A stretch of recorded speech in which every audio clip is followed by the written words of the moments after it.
And a wonderful afternoon to all of you out there, wherever you are. I am Benjamin of football.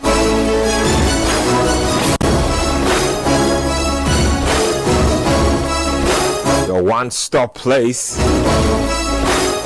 for all updates, analysis, live social media reactions, some banter here and there, talking Premier League, talking La Liga, talking Serie A, the Bundesliga, the leagues across Africa, placing the spotlight on Ghanaian players. That's what we do. The Premier League started on Friday night and it's been cracking since. How are you feeling about your club? 0549 986 996 0549 986 996. Yesterday I was live here with Bernard Abeku, no, not Bernard, Gabi Ofair, Coach Christopher Nimley, and Manuel Kwache for 3 hours. It's pretty interesting. Today Adam Kai and Yaminta are here.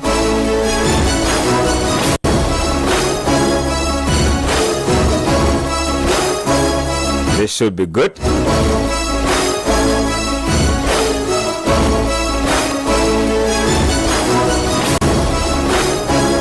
Already the Ghanaian brothers are lighting up the Premier League. Antoine Semenyo on opening day, he had to go through it all. Didn't matter to him. I love how the narrative around him is going. People becoming more aware to his talent, his ball carrying prowess, ability to use both feet. And then Kudus Mohammed said, "Hold my beer." 2 similar assists. Getting Richarlison to score. Probably one of the best goals of the season so far. I know it's early days yet, but the game with 1 goals have been wow. Yeah, just wow. Like I said, we are live on YouTube at Citi Sports GH. Also be live on Channel 1 TV's YouTube channel. We're live on 97.3 Citi FM. We're live on X or Twitter at Citi 97.3. And we're live on Channel 1 TV as well. Yeah, Adam, what's going on? Cool things. It's football is back, so like that's the feel. Yeah, that's the highlight of the season.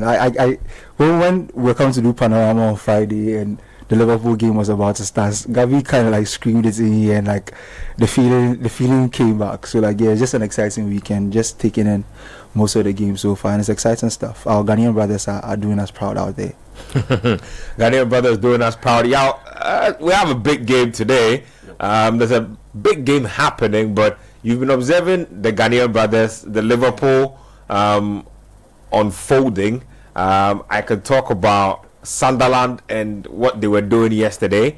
West Ham United and Graham Potter. I don't know, it's early days, but I can see the writing on the wall. I don't know what you've been making of all of it. Just initial thoughts before we even get into the details proper. Oh yeah, initial thoughts. Week 1 had everything. I mean, and look, if I'm a marketing manager or a salesperson and I want to go pitch the product of the EPL to a prospective sponsor, I mean, I would just use week 1 as a sample.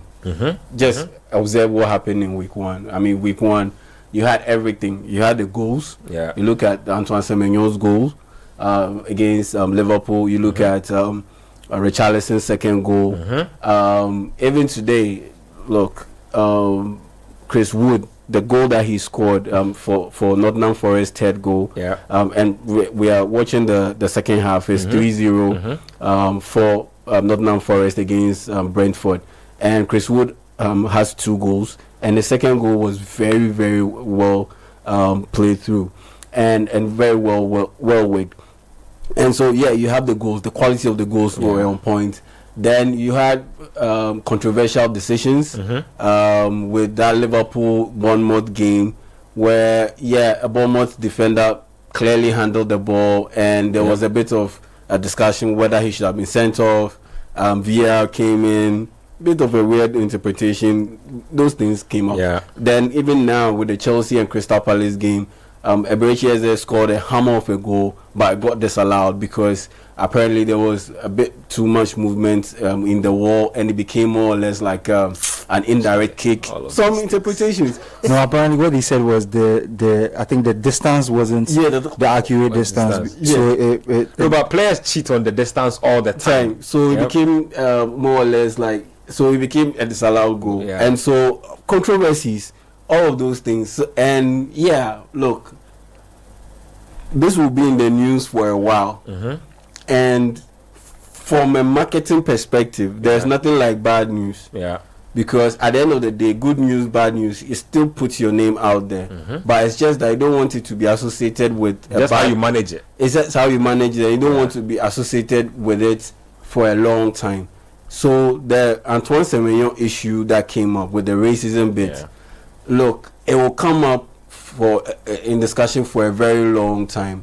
And it pretty much summed up everything that we've had in week one from the EPL. We've had goals, we've had good games, we've had controversies, controversial decisions, and we've had pretty much a scandal, more or less. A scandal just in week one. And this is just week one. The biggest match of the week hasn't even been played between Man United and Arsenal. And we've already had all these storylines, all these narratives come up. And so, it just shows you that football is back, and there's just something about the EPL that it's a major draw. There's always something that will come up, even when it's on just your regular day at the office. Something different, something eye-catching, something eye-popping will come up, and it will generate massive interest and massive following in the EPL, and that's what it's all about. I ran across a content creator's content, and he's a Nigerian content creator. I have big respect for him. He's absolutely obsessed with Kudus.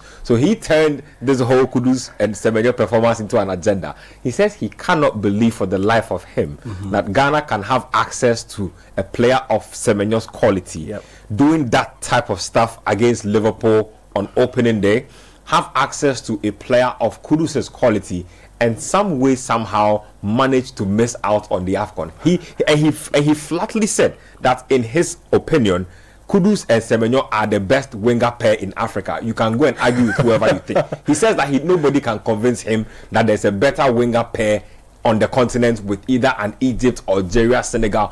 He's Nigerian. He says that's an argument. He says we have better players than the Super Eagles. Those two guys are good enough to have propelled us some way somehow. We made, and I think he makes a fantastic point. I'm trying to think of Ivorian. Exactly. I'm trying to think of an Ivorian. What I would do typically?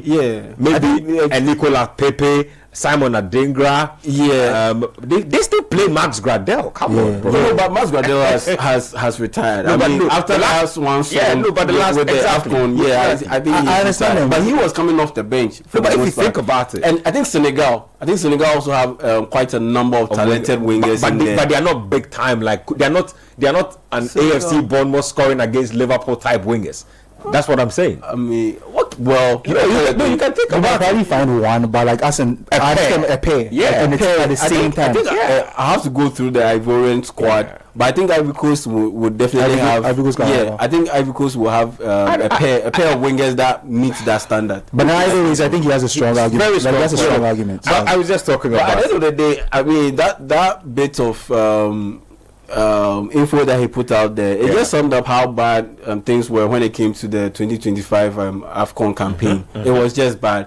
It looked like Otuado was out of his skis. He was over. It was over his skis. He just couldn't find that consistent touch to be able to do it. Because look, at the end of the day, he came in at short notice, helped Ghana to qualify to the World Cup. Then his weaknesses got exposed at the tournament. That was at the international stage.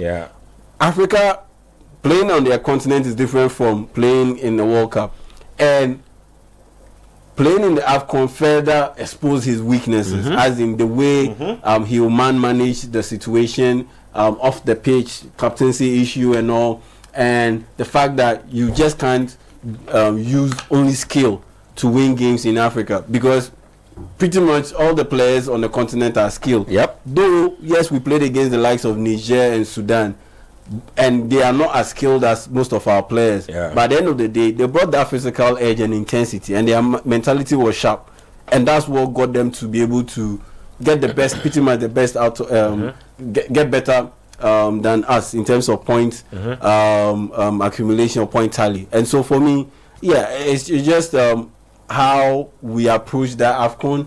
I think we first of all we approach it from a complacent point of view, and again we were still reeling from the appointment of Otoado because no one saw that coming, and so players had to reject themselves. And by the time we got to fully understand the gravity of the situation, we were in a very big hole, and it was very difficult for us to climb out of, and eventually we missed out on qualifying to AFCON. As for me, shout outs to Otoado wherever he is, Otto Terzic, the guy who says that he consults with Terzic and Co. So Ghanaian journalists shouldn't stress him out. And Klopp too. He says he consults with Terzic and Klopp, so Ghanaian journalists shouldn't stress him out. Anyway, my biggest takeaway from that whole rant was that nobody should tell us that we don't have players who are good enough. That's just my end. That's one of the things that I said, like I was referring to when it comes to Otoado being over his skis, in the sense that, look, how can you make such a statement? Like I want to get into the fact that you missed out on picking up a couple of points does not mean that you should go to that extent. He was under pressure, so he was talking out of that's what I'm saying. Like, you've missed out on racking some points, and you're under pressure, but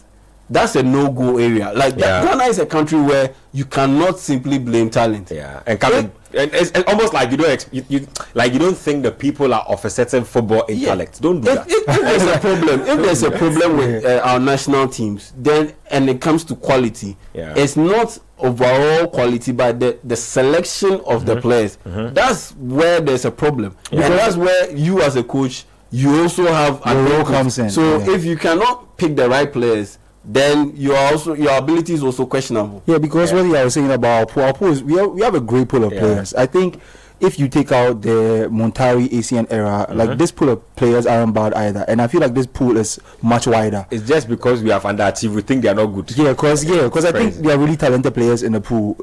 We just have a problem with selecting the right sets to balance them out in the team. So that's just it for me. Let me get to our YouTube community. Shout out to the YouTube community. You guys streaming out there from wherever you are watching us, listening from wherever you are. Calvin Asari says, in Ketia, why are you in an Arsenal shirt? My friend, go and wear a Liverpool shirt. Well, but Arsenal about to play. I don't mind him. I'm a Premier League ambassador. Don't do that. This one here, somebody sending a very interesting message. I'll read it out. Newtown Comics is the name. He says, to be honest with you people, this program is better than the Talk Sports coverage for me, because the Channel 1 coverage doesn't get to tackle and swahim. So somebody's getting his advantage out of this. That is one of him. And I think this gets a global reach as well because of YouTube.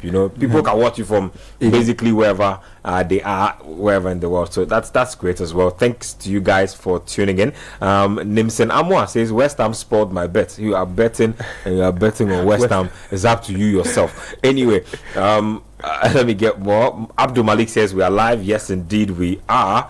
I'll get to my message box in a bit, but that's 0549 986 996 0549 986 996. You are just chancing upon the Republic of Football. It's going to be a thing from now on, so just get comfortable, pick a drink somewhere, get some popcorn, and let's get into it. Let me get into lineups of the games that are happening before we get into a review of the matches that happened yesterday, because people are observing the games happening right now. So happening right now live, we have Chelsea versus Crystal Palace. So just for those of you who are joining us at whatever time it is. Let me have the starting lineups. We'll have the lineups of Chelsea versus Palace on the screens, just so you can have a good sense of who is playing and who isn't. Chelsea have lined up in a 4-2-3-1 system. 4-2-3-1 is how Chelsea have lined up.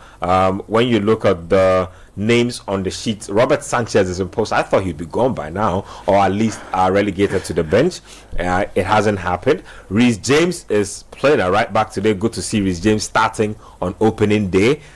Josh Achampong with the captain's armband. Yeah, Charlie. Josh Achampong. I will let Yao touch on Josh Achampong. I think he dipped his feet into the water last season with a few performances. He's gotten a starting berth. I don't know what that means for Chelsea, if it's a show of faith, if it's a lack of options. I don't know. We'll get into that in a bit, but he's out there with Trevor Chalobah and Mark Cucurella. And then in the anchor positions, you have Enzo Fernandez and Moises Caicedo.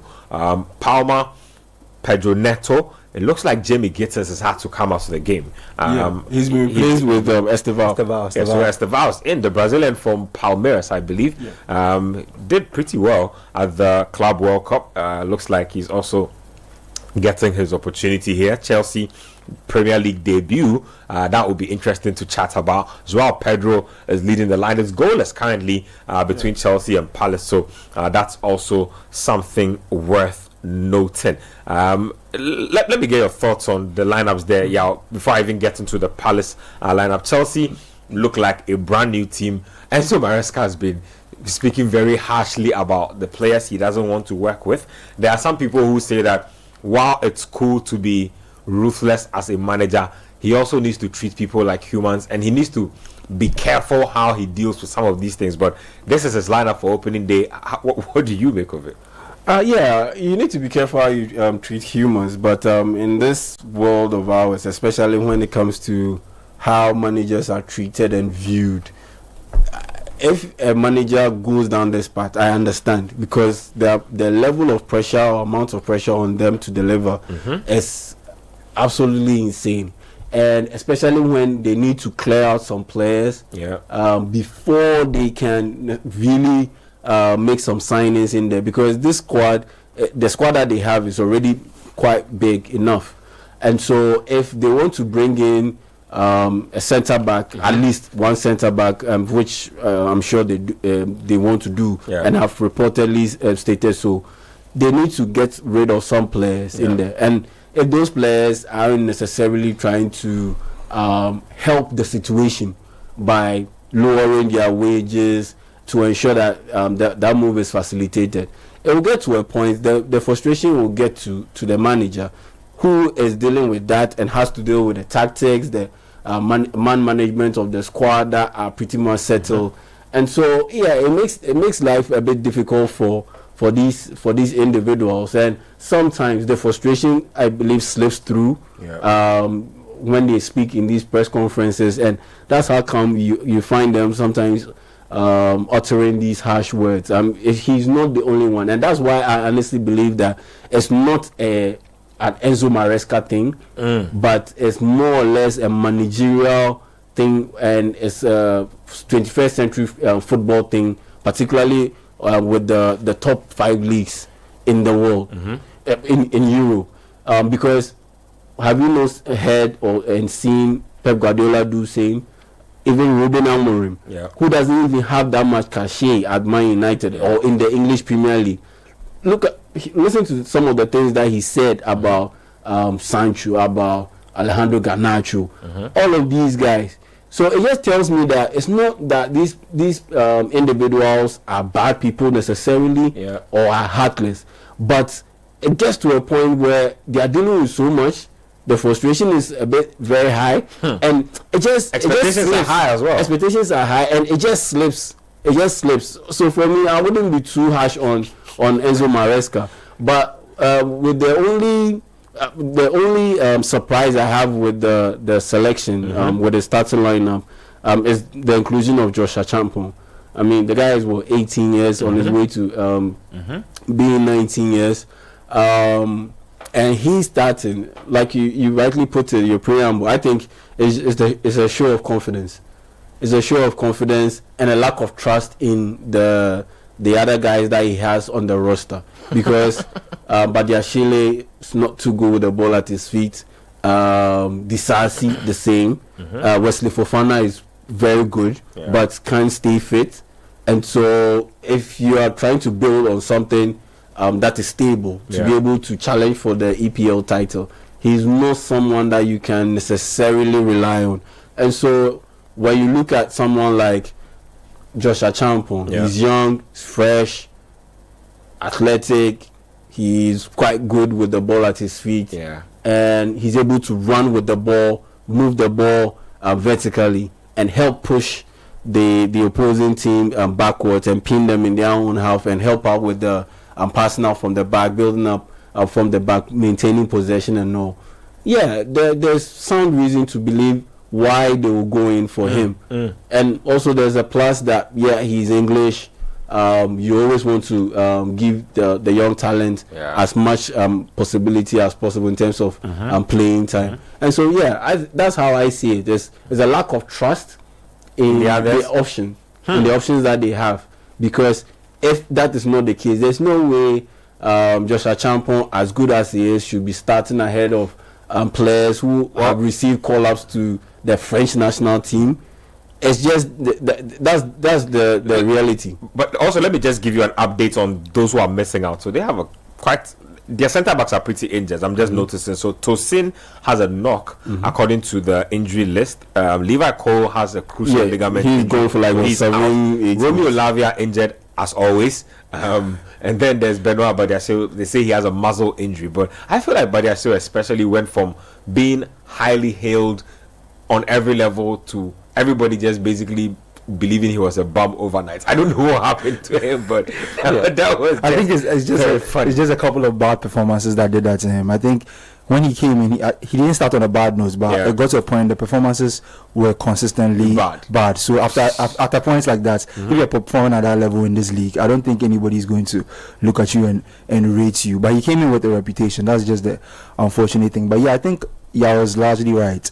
It just shows that as much as he spends on this talent and they have these options in the team, like the coach doesn't trust them that much to go for the youngster, because I've seen him play. I saw him play a couple of Conference League games last season, and he was really, really solid in those games. He barely put the foot wrong in those games, and obviously the level of the Conference League is not as high as the Europa League or the Champions League, but it's a good starting point for youngsters in and around his age, and he performed quite well. So in a situation like this where they are looking for some sort of quality, like some specific quality, because Maresca is very specific about some of the things he wants for his centre backs, because of how he wants to build up from the back and how he wants his team to play, and Josh can provide that. So I'm sure he's just giving him the nod to show him that, we believe in your talent. And Chelsea largely get stick for not trusting their youth. They have a good academy. They have one of the best academies in England. And they produce a lot of talents that go to other clubs, but most of them don't seem to find a pathway into their first team. So it's just nice to see them try out one of their talented players. I have a theory that a lot of players who teams let go to other teams are good enough to play in their own teams if they just have enough patience and guidance for them. That's true. I mean, sometimes you just need to trust the players just a tad little, but it just happens that a lot of them don't feel like they have the time. Managers feel like they need to buy big. But one of Maresca's big sticking points actually when he was at Manchester City was his ability to work with youngsters. So a lot of the new age players coming out of Manchester City right now, McCarthy, Cole Palmer, Rico Lewis, all came under his tutorship, so his tutelage. So I think he's a pretty decent, and it shows in the signing that they made recently when it comes to the back line. I'm going in for the Ajax chap, Joe Hato. 19 years old. Perfect sense. 19 years old. He's played at the top level for almost 2.5 years, and so it's not like a green like Joshua Champon, who is coming in from the academy. He's played from decent first team football, played in Champions League and all, and so. If Joshua Champon performs and he does well, and Hato comes in, makes some very good cameos, and the options that are on the bench or aren't available due to injury don't pick up the shift, then I wouldn't be surprised if you have Hato and Josh Achampong starting in that centre back position with Rhys James and Kukureya being the experienced pros out wide and those youngsters man in the middle. Because I'm just peeping the bench right now. Philip Jorgensen, Joel Hato, like we said, left back, centre back can play. Malo Gusto right back. Wesley Fofana's on the bench. Yes, and he's fit. He can play. I heard Maresca speak about him. I think that's even where I concluded that this guy might be a little harsh. You know, somebody asked about if Wesley Fofana and Badiashile were good enough to continue playing for the club, and he says that when they play, the level they are at is not satisfactory for him, and you can see it with Wesley Fofana on the bench. They have Dario Sugo and Andre Santos, Liam Delap, and Tyreek George. Tyreek George is coming from the academy, like we said. But he's a midfielder too, so just like the others, he's mid. And with satisfactory, in terms of performances, I mean it's not surprising because Wesley how many players do you know come out from a broken foot? A broken leg, multiple ligament injuries, and they come back into first team action and they start performing like they were. It's very difficult to find such a player or players, and so when he comes in and he's not giving that kind of satisfactory performance, I'm not surprised, especially when it came to last season, because Chelsea, the time Fofana came back, they were under pressure because they are slipped from we are not title contenders when they were second to sixth, and they were under pressure, and so that's why Maresca, like I said, that's why Maresca will go like, you know what, his performance is very satisfactory, so I'll put in this guy on the side of the window. And he has momentum now for winning a cup. Because he was chasing winning the Conference League title. He was chasing qualification to the Champions League. Yeah. And there was no patience to be dilly-dallying with the performance of Fofana. He brought in Josh Achampong, and like Adam said, in the Conference League, he was good. And he helped them qualify to the final. And so why would you go back to Wesley Fofana when he had made or he had gained enough momentum and they were going to play in the Club World Cup? They went there, won it without him, and so there's absolutely no reason to get him back into the team now. This is how a team can bypass you even when you are on the star player level type contract. Very interesting. Anyway, let me not dwell too much on that. I like the Chelsea bench anyway. To be honest, all of a sudden the project is beginning to make a little more sense to me. And to add to what you said, making a little sense. Winning the Club World Cup kind of validates his decisions now, because when he came in first, everybody's looking at him like, oh, why are you ostracizing him? Why are you doing this? What is there to show for you taking these decisions? You are not a manager with this reputation. Now he's won the Conference League, he's won the Club World Cup. So now when he's taking decisions, you can back him because he's won things, and you can see that if you give him the chance to make his own decisions, it's a come good. So and he's pretty much living up to the reputation of every elite manager. There's always a level of ruthlessness about them.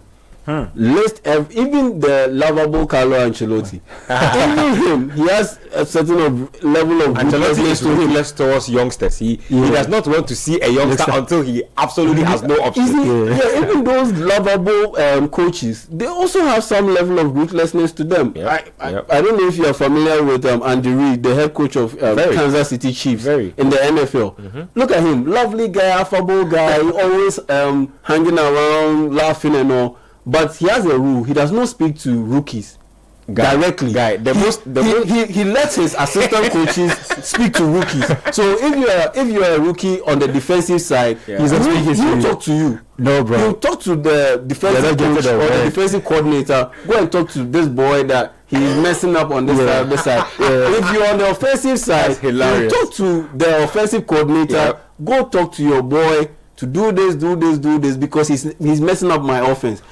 As a rookie, he won't talk to you directly because if he has his rule that you have to earn your way to get him to the level that he will have to come directly to you. Once you're a rookie, no matter how good you are, he's not talking to you. You know, this is crazy because I remember, like, just funny, right? Off the top of my head, coaches who come off as nice guys, Jurgen Klopp, ruthless, has ostracized a lot of guys to the bench a lot of times. Guy who comes off as a nice guy, Ronald Koeman. Remember this guy, Nias? What he did to Nias? Yeah, he says he literally came to work one day and he didn't have a locker anymore. Why didn't he have a locker? Koeman says he has been relegated to go and train with the reserve team. And he didn't have the dignity to tell him. He says he approached the manager personally, and the manager says he has nothing else to say to him. Rafa Benitez, another guy who comes off as very nice and innocent on the outside, glasses wearing, bald guy, comes over. He's ruthless as hell. He will just stick you at the end of the bench and never ever speak to you. And he will be giving you explanations. Yep. He's that other guy. And his slot. And his slot is doing it to Wataru Endo right now. Wataru Endo is good enough to be Liverpool starting DM. You can quote me on any day on this. He's good enough. But some way, somehow, the manager doesn't like him enough. It's very, very specific things about his game. He's not playing. Let's not even talk about Mourinho and Alex Ferguson and those guys, because they are ruthless. So it has to get to a point where Pep Guardiola, it has to come to a point where you have to embrace it, because it comes with it. If you want to be elite as a manager, you have to be ruthless. And so I think, that's where Enzo Maresca is aiming at. And so he has to follow pretty much the template and the script. Every time I remember Maresca, I just remember that celebration on the bench. Chelsea were up by 2-0 in the club. Like, it's just funny, man. That image just lives rent free. He has fed us for years. Oh, man. Anyway, Crystal Palace are doing a 3-4-2-1 system today.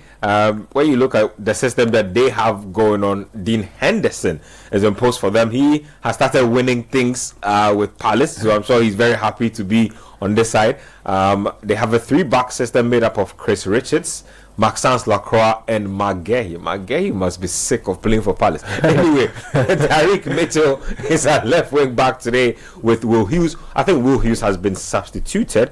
I will just pick out, I think Jefferson Lerma has come on for Will Hughes. They have Adam Wharton and Daniel Munoz. My guy Daniel Munoz, fantastic right wing back. Ismail Assar, who's been on a tear recently.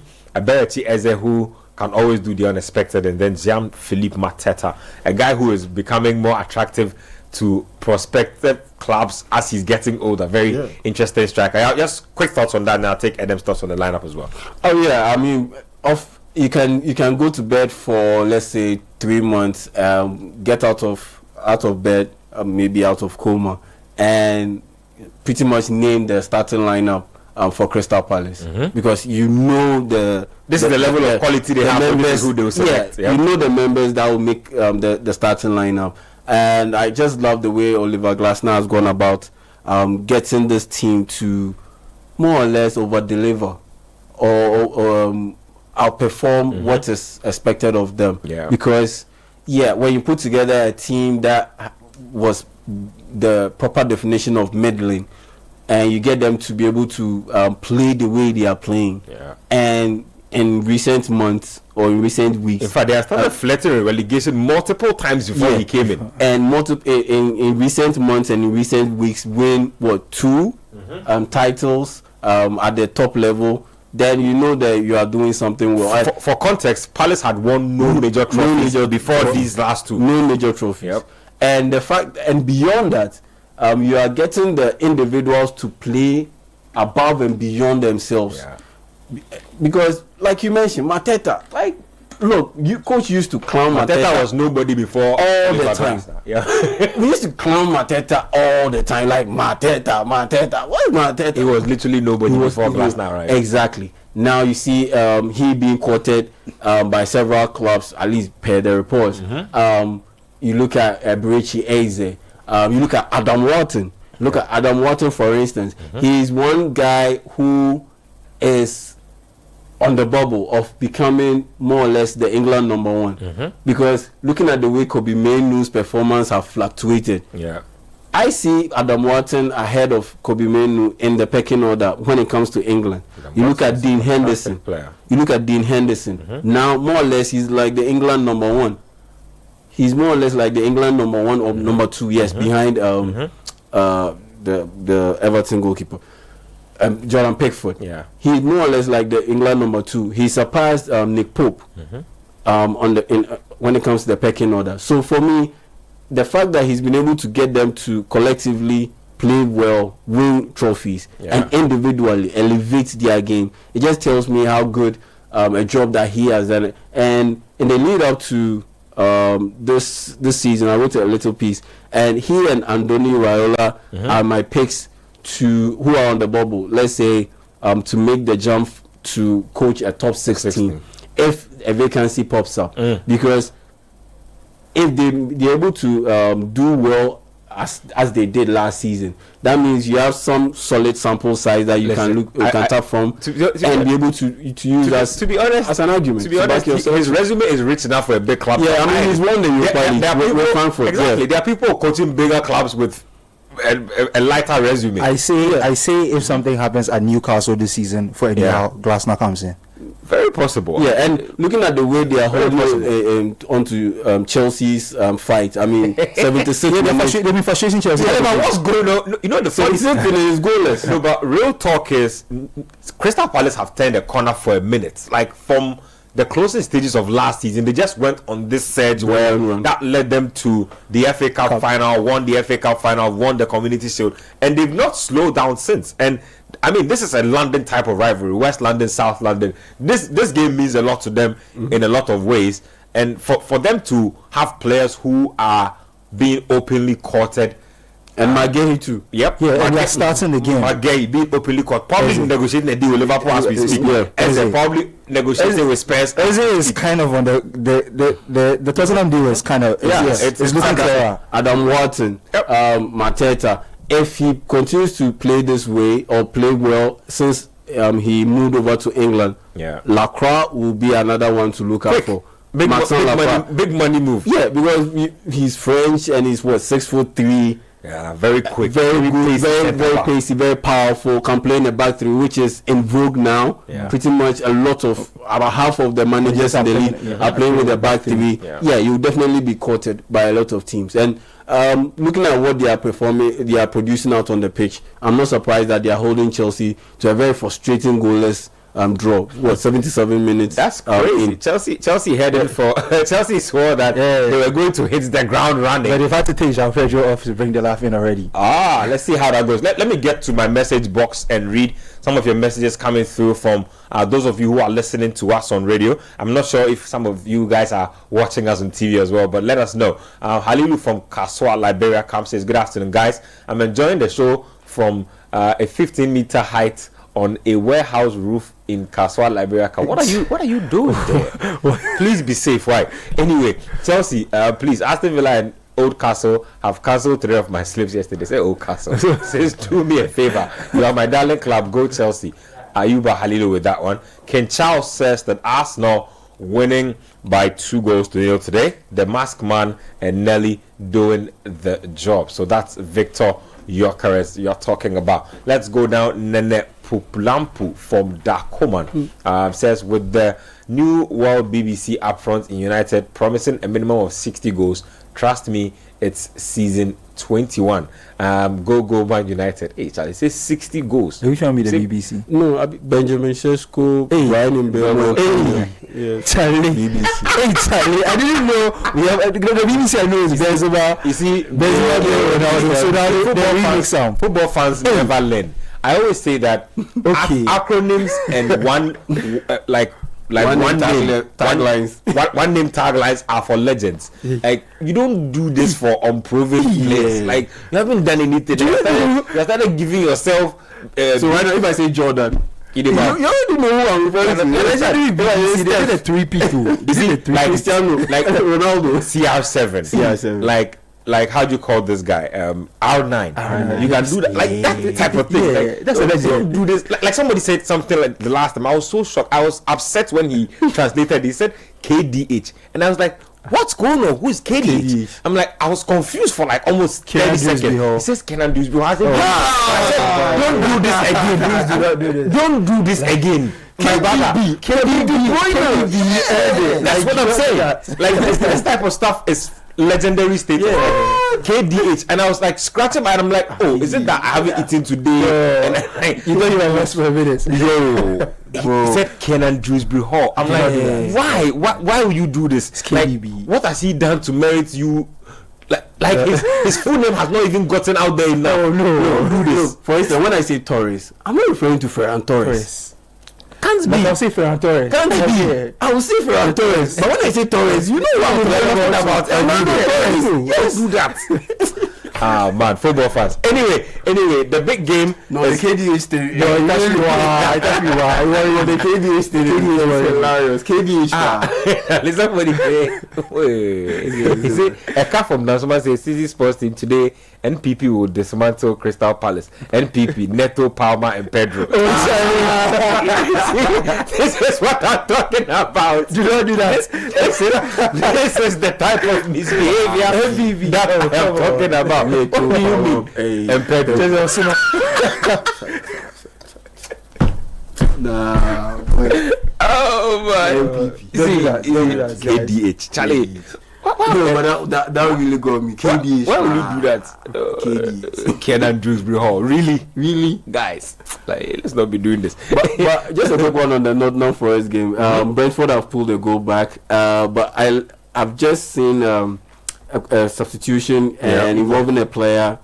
Igor Jesus. He played in the Club World Cup, I believe, for Botafogo. Yep.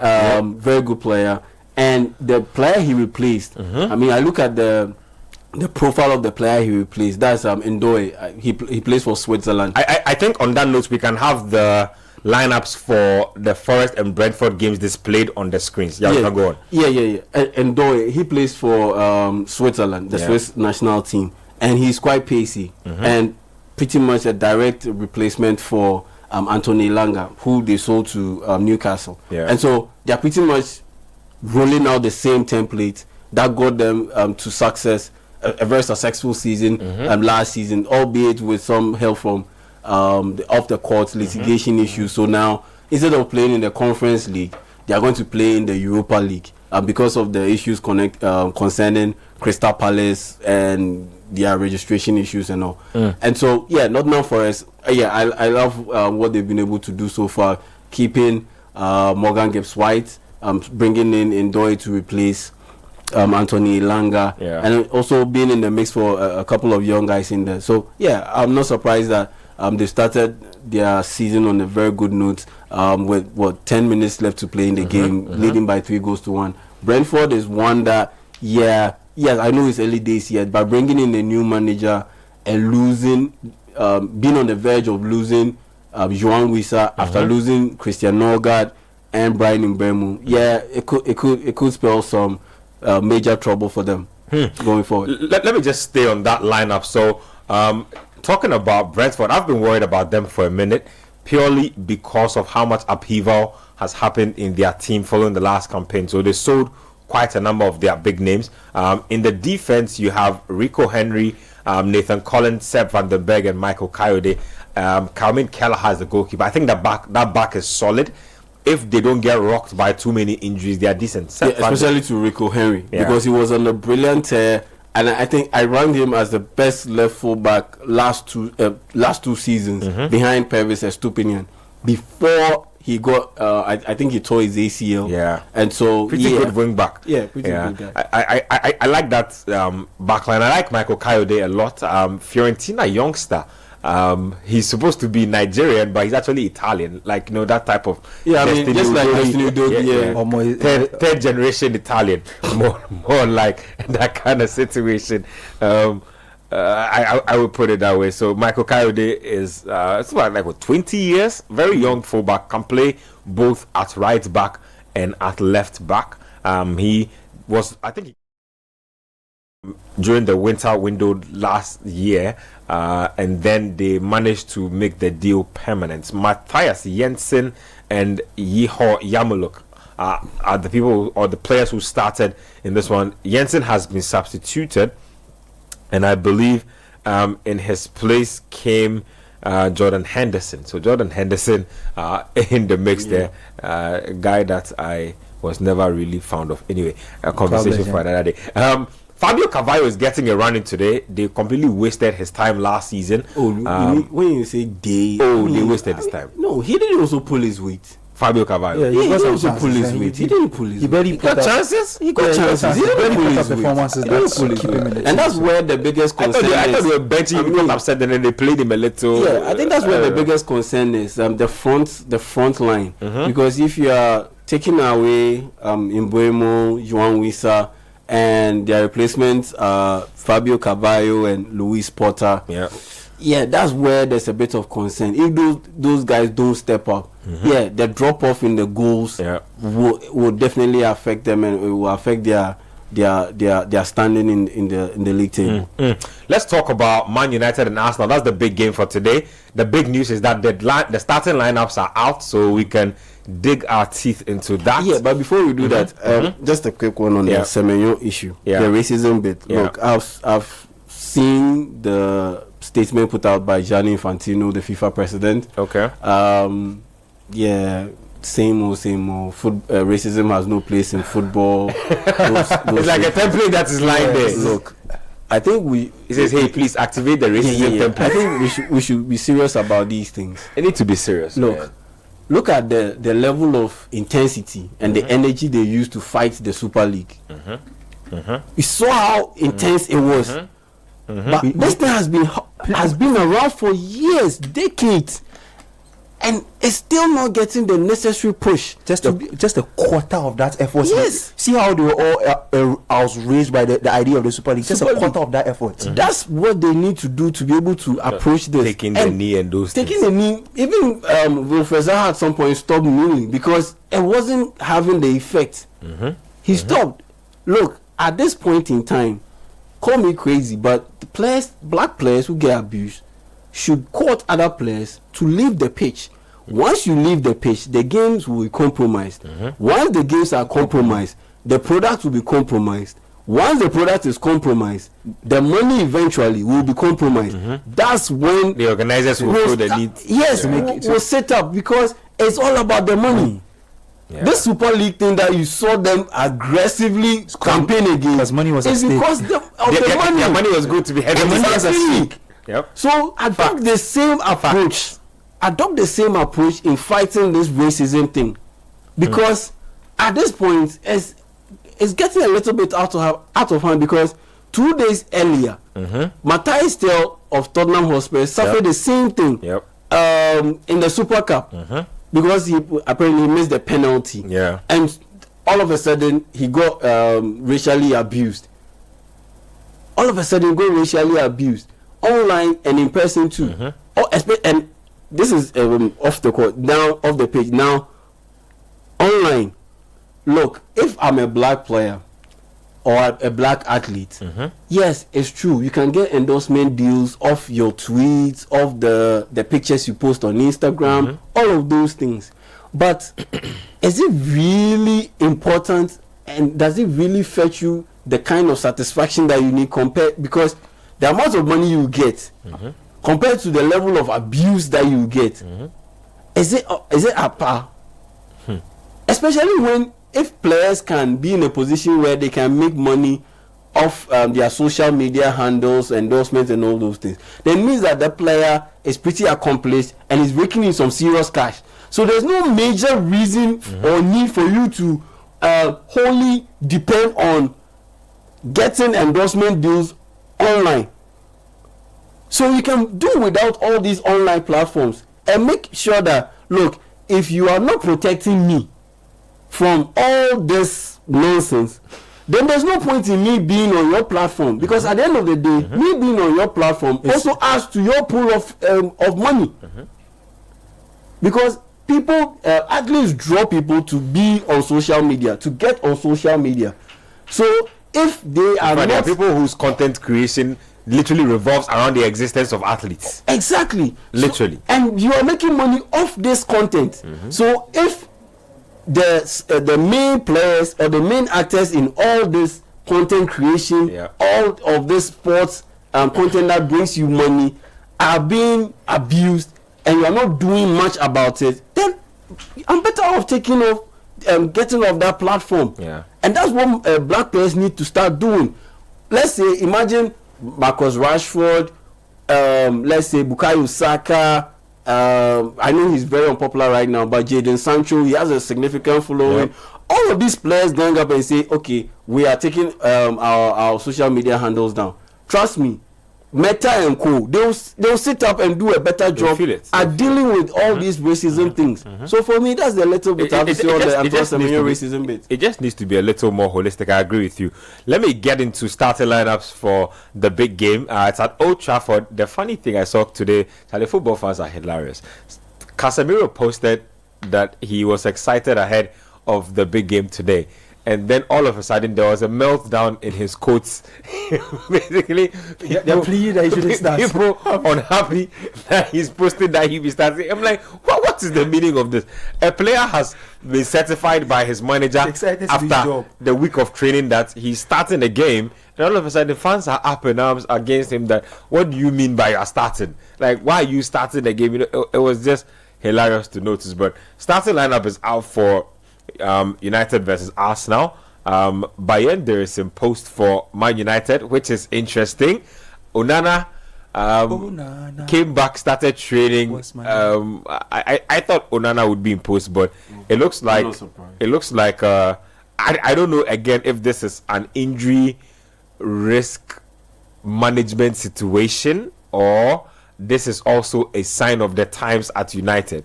We'll talk about that in a bit. Things are changing. New quarantine, new goalkeeper. Well, 3-back system for Amorim as usual. It's Euro, De Ligt, and Shaw.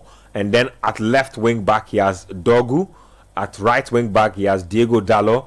Casemiro will be partnered by Bruno Fernandes. And I believe in this system that Casemiro is an anchor man or a defensive midfielder with a role to support, and Fernandes is possibly the box-to-box midfielder. Matheus Cunha and Mbeumo will play together. Mason Mount leads the line. Interesting. Looks to me like a possible false nine because you still have Mbeumo and Cunha, but that's still very, very interesting. Yeah, let's dig into in fact, let me start with Edem on this one. Let's dig into that United starting lineup that I've just put out. The Mount leading the line. Very interesting implications. Bayender starts ahead of Onana as well. I checked the bench, and indeed, Onana, is he on the bench? No, he's not even on the bench. They have Tom Heaton on the bench, so I believe Onana is not deemed fit enough to start the game. He's still tagged as injured, dealing with hamstring strain. So he's not even starting the game at all. Thoughts on that United lineup? I'm not surprised about too much bar Mount's inclusion and the position he's playing in. I thought they would use him in a different way. Maybe one of the other guys would probably be the false nine. But I mean, I'm not too surprised. I don't think he wants to count on Rasmus Højlund as he looks to be on the move, and Šeško just came in, so I'm sure it's too. Is Rasmus going to be on the move? It looks like. It looks like. I think some Italian teams are interested in him. AC Milan is interested in him. So AC Milan like buying other people's garbage. I don't even understand. Anyway, let's stay on the topic. Yeah, but with Mount's inclusion, I just hope he can put in a good performance today. Before the season ended, he was picking up a bit in the Europa League 1. He had a good run of games in there, so I'm sure he will look to carry on in that same fashion. As always, I'm expecting a good game from Bruno Fernandes. He's been somebody who constantly shows up for United since he started wearing that shirt. So, and the new guys too, with how they were looking in pre-season, I'm expecting an improved United today. That's what I would say. Yeah, I don't think what we saw last season will be their tail this season. Where they would finish, I can't really tell, but with the kind of quality they've added to their team and having a full pre-season and all of that, I just feel like today we should see a much better outing from them from the start of the season. Well, we'll be getting deeper into that United lineup, but I'll just quick thoughts on I don't know, man. I feel some type of way about these type of things. For instance, Ugarte, young, energetic DM, bought for decent money on the bench. Old man Casemiro, still being paid a truckload of money, gets to start ahead of him. Kobe Mainoo, once upon a time, the golden boy, the iron boy, the everything on the block. These days, looks like he's also on the outside looking in. And then obviously my captain, fantastic. I would have thought he would have been part of this game, but looks like in the back three, captain, Charlie, don't do that. Captain Maguire is not trusted in these type of situations. Just thoughts on the lineup generally. Huh? Oh, the Maguire absence. I mean, you can see it coming from a mile away. The Maguire absence in the starting lineup after his influence last season. No. You can see it coming from a mile away. There's no way of when all the players are fit, he will start. There's no way he will start because look, even today, Lisandro Martinez isn't available, but Maguire is still on the bench. Mazraoui isn't available because of a thigh strain. Maguire is on the bench. So when all of them are available, he won't make the starting lineup. So I'm not surprised with that. Bayende starting, no surprises because Onana just returned to training, I think, a little over a week ago, like a week and 2 days ago. So, yeah, and once you're dealing with a hamstring, you don't want to really risk it. You want to give it some time before you put him back into that starting lineup. So I'm not surprised with the back three, given the injuries and the players available. So pretty much that's settled. The midfield, the only questionable selection is Casemiro. I would have wanted him to start Ugarte because this setup is quite top heavy. And there will be acres of space in behind that front line. So you need someone to cover all that space. And looking at Casemiro's limited mobility these days, it's a very big call from Ruben Amorim to put him in that starting lineup. Maybe this is an audition, because if you can perform in the big game against Arsenal on day one, then you can be trusted along the way to man that position. And so I think this is a major audition for Casemiro, because realistically, he is the third player on the depth chart list. Because ideally, the starter in that position should be Ugarte, followed by Kobe Menu. Then Casemiro comes in. But per my pecking order, the one who is at the bottom ends up starting this game. Then it just tells me nothing but this being an auditioning. And he really has to perform. Other than that, he will likely be seen or playing 5-10 minutes in the Carabao Cup and the FA Cup matches. Other than that, he won't be able to get any proper running with this Man United team.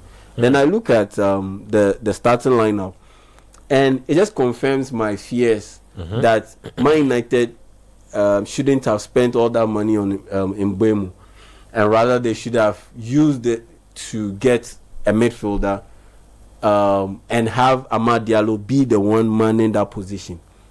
Fair argument. It should have been Amad Diallo manning that position. I'm kind of surprised opening day he's not starting, because I thought he's done enough to justify. But at the end of the day, big money has been spent. You spent big money on Mbeumo and Cunha, so you can't. Why can't Amad play, and why does Mount have to play ahead of Amad? That's it for me. That's what I'm saying. Play Cunha on top. And then play Amad and with Mbeumo. Again, that's where the bit of auditioning also comes in. I was about to get to Mason Mount. So this is an auditioning for him. This is an audition for him that he needs to excel. He needs to deliver and produce. Other than that, he will finding minutes in this Man United team very, very difficult. But ideally, it should have been Amad starting alongside Matheus Cunha in behind Mason Mount. If you didn't spend all that money to go get Brian Mbeumo. But even if Mbeumo, now that Mbeumo has been bought, you make a very solid argument why he should have been the one starting in Mount's position and have Amad Diallo and Matheus Cunha playing behind him. That would make perfect sense. But I'll counter that point by saying that Mason Mount had a solid end to the season. That's how come he even ended up starting in the Europa League final ahead of Garnacho. That brought about all this chaos. You get it? So it's more or less a good last. So it's more or less like an audition for him, like deliver the goods in this big game on day one, and rest assured, more or less, you have a solid number of chances to have a decent run in the starting lineup in this Man United setup. So for me, yeah, that's the little bit I have to say about this Man United starting lineup against Arsenal. Let's wrap up the games that have just concluded, because we need to give some updates on that as well. The big news is that Chelsea have been held to a painful draw by Crystal Palace. I'm not sure how Chelsea fans are feeling about that, but I mean, off the high of that club World Cup victory, they thought that they were going to hit the ground running this particular season, but it's not really played out in that manner at all. If you look at the statistics, let me give you a few numbers from the game that has just gone by, and then we will try to make some sense of it, and then you also can try and interpret it in your own way from wherever you are. So you look at shots on target in this game. Palace had 4 shots on target to Chelsea's 3. You look and talk about shots off target. Chelsea had 7 of those to Palace's 5, and then you can talk about possession number, 71% for Chelsea to just 29% for Palace. Some way, somehow, they leave the bridge with a point. And then corners, Chelsea had 10 corners. Palace had 2. Chelsea did not make a single one of those 10 corners count.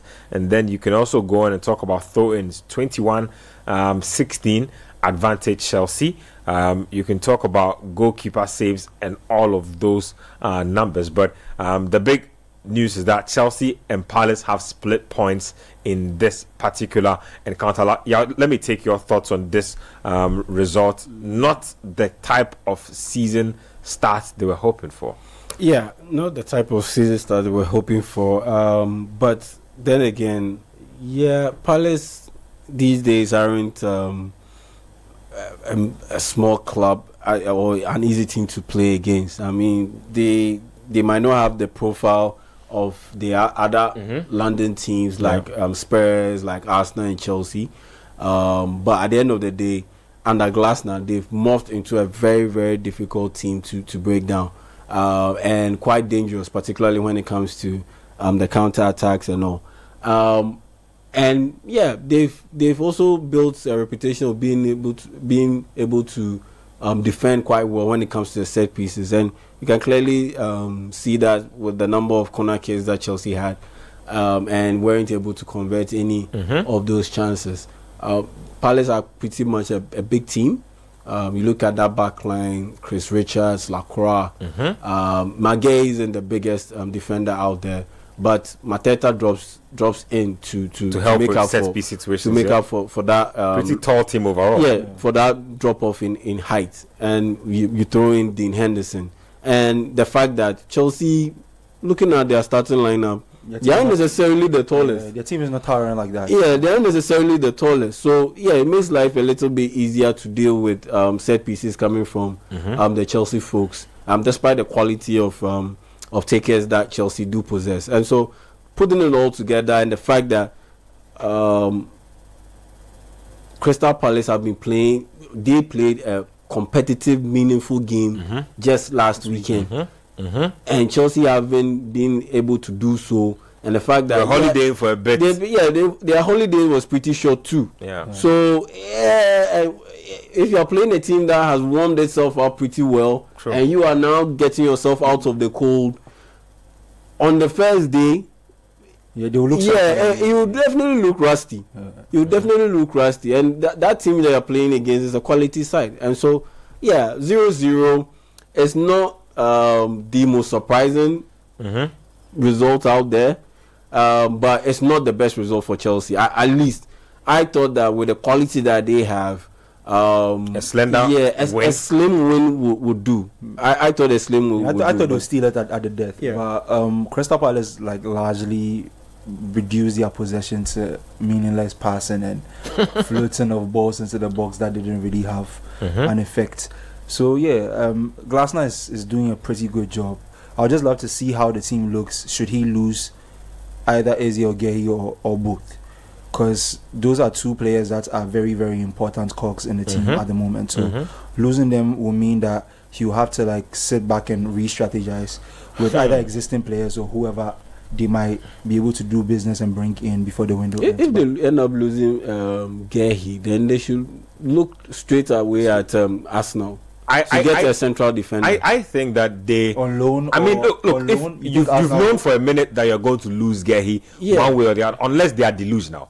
Yeah, I think Eze as well. You should have a loan for someone like Mosquera or another one who is. No, maybe Arsenal is not letting Mosquera go. No, maybe Jacob Kivio. Because Arsenal have 7 defenders. 7 central defenders.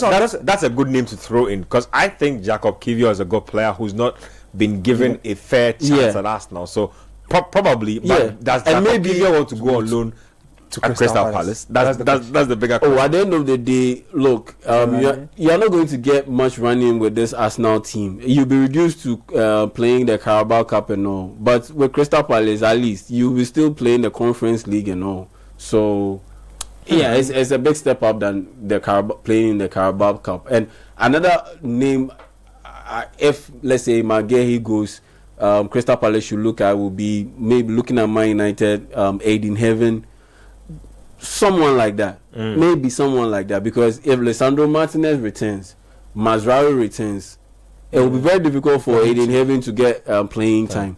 And so, those are some names that they should look out for should Maguire end up leaving.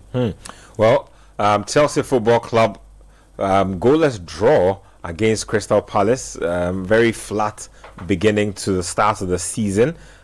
They were hoping for big things today because Joao Pedro was starting, but I generally look at the Chelsea team and there's literally so much upheaval, so much has changed in the course of the season that, I mean, this does not really surprise me. Players look like they are still building chemistry, and so that's to be expected. But like we always say in the Premier League, if you have big ambitions, sometimes dropping 2 points on opening day is all the momentum you need to lose to be playing catch up for the rest of the campaign. So I'm not sure how big their own ambitions are as far as the board is concerned, but fans also typically have their own ambitions with regards to a team. I don't know how the fans are taking this, but Chelsea fans, send us a message. How are you feeling about your draw? If you are watching us via YouTube, let me know where you're watching us from. Also drop us a message on how you feel about the goalless draw that has just happened. Let's get to the other game that was played. Nottingham Forest defeating Brentford by 3-1. Big win for Forest on opening day. Chris Wood getting 2 goals on the day. Ndoye also getting the other, and then Thiago with the penalty for Brentford. So Brentford's only goal coming through a penalty. Brentford have had, like I said, major upheaval, including a managerial change, and so you'd expect that things would be a little tough, things would be a little different. Manager is Keith Andrews, not the biggest name out there as well, but Nuno Espirito Santo starts exactly how he would have wanted to begin a new season. Brentford, after losing a lot of players and their manager, have labored to put anything together. They lose pretty heavily. They go away with nothing. Yeah, and it was to be expected. I didn't see a 3-1 scoreline. Nottingham Forest scoring 3 goals, because even in the lead up to this game, Nuno Espirito Santo was asked, and he candidly stated that his team is not where they are supposed to be in terms of preparation for this upcoming season. So I expected them to win, but maybe, like you said, with regard to the Chelsea game, slender win, the fact that they are the home team, the 12th man pushing you over the line, the fact that they are the more settled side of the two, returning with the same manager, a lot of the players, and they are not in a situation where Brentford is at the moment, where pretty much major changes have had to happen because of all the exits. And so, I expected a slim margin win for Nottingham Forest, but at the end of the day, Chris Wood showed massive composure to get that 3rd goal for Nottingham Forest. And again, the defensive breakdown for Brentford, it caused them. Other than that, I would have seen this game playing out the way I envisaged it, which is more or less a 1-0 win for Nottingham Forest. But Nottingham Forest got a bit clinical in front of goal and managed to score two more than I expected them to do so. So yeah, pretty much a straightforward win for Nottingham Forest. Nothing surprising, with the exception of they getting two more goals than I expected. Yes, so Forest getting the win there. Adam, quick thoughts on that result? I'm just happy for Nuno, because last season wasn't the best for him getting to the tail end. If we can remember that incident between Marinakis, him and his owner, they are at the very end of the league cycle. But it's nice for him to pick up like the tempo this season. As Yao rightly said, he was speaking about the fact that he doesn't feel his team is where it needs to be with regards to preparation. I'm sure they want to do a bit more in the window before it closes, because Edu is kind of racking it up right now. They brought a couple players in, and I'm sure they want to tie up the business before the season starts, because I'm sure they want to avoid what happened at the end of last season. It was because their team wasn't where it needed to be in terms of depth, and now they are competing in Europe. They want a deeper squad that has quality that can take them over the line. So it's nice to see them start the season strongly. So Nottingham Forest starting the season on a strong note, getting 3 goals. Brentford only managing 1. Very interesting. That's the lowdown on that particular game. So Forest join the list of teams that have picked up a win on match day 1. Like I said, let's now fully turn our attention to the big game. It's just about a little over 15 minutes away, and it's at Old Trafford. Between Arsenal Football Club and Man United. Man United playing at home in this one, so they are hosting Arsenal in this game. Let me get to the Arsenal lineup. Let's get into that as well. Arsenal fans feel that there will be something big happening this season. I mean, have picked up second spot on a couple of occasions. They think that this will be their season. When you get to the lineup for the Gunners, they are the away side, like I rightly mentioned. Very interesting lineup put out there as well. I can see that both sets of fans are not too happy with the lineups put out by their teams, but what can you do? Arsenal have David Raya in post, Ben White, Saliba, Gabriel, and Calafiori. Zubimendi, Declan Rice, and Odegaard. That's the 3-man midfield. And then you have Martinelli, Gyökeres, and Saka. So Zubimendi is playing on the left-hand side of Declan Rice, and Odegaard is playing on the right-hand side. So roles obviously will be designated. I'm interested in knowing exactly what kind of role Arteta has carved out for Zubimendi today. But yeah, let me start off with you. Yeah, sorry, but I need to answer your question with a question. Why are the Arsenal fans? Somebody said the Arsenal midfield. So in the YouTube comment sections, 2 Arsenal fans, one United guy said the United midfield was suspect, and then somebody responded by saying that he shouldn't worry because the Arsenal midfield is probably not any better. I just found that really interesting. I'm surprised because this Arsenal midfield is as decent as it gets. Maybe there's the uncertainty around Zubimendi because he's a good player, but you haven't seen him in the PL. You haven't seen him in an Arsenal shirt yet. You don't know what to expect. Odegaard, I think a lot of people are not very high on Martin Odegaard, purely based on how he ended last season. Very unsure of himself in a lot of performances. It's just what it is. Those things carry on, but big facts is that 2 big name signings are starting today. Gyökeres gets to start in the Premier League today. Zubimendi gets to start as well. What are your expectations? For the role, I think Zubimendi should be playing in the middle per the structure of the formation that we have on our screens. Which is why I was a little surprised. He should be playing in the middle because he does not have that kind of vertical speed to be going up and down, shuttling between the defense and the offense, like Declan Rice.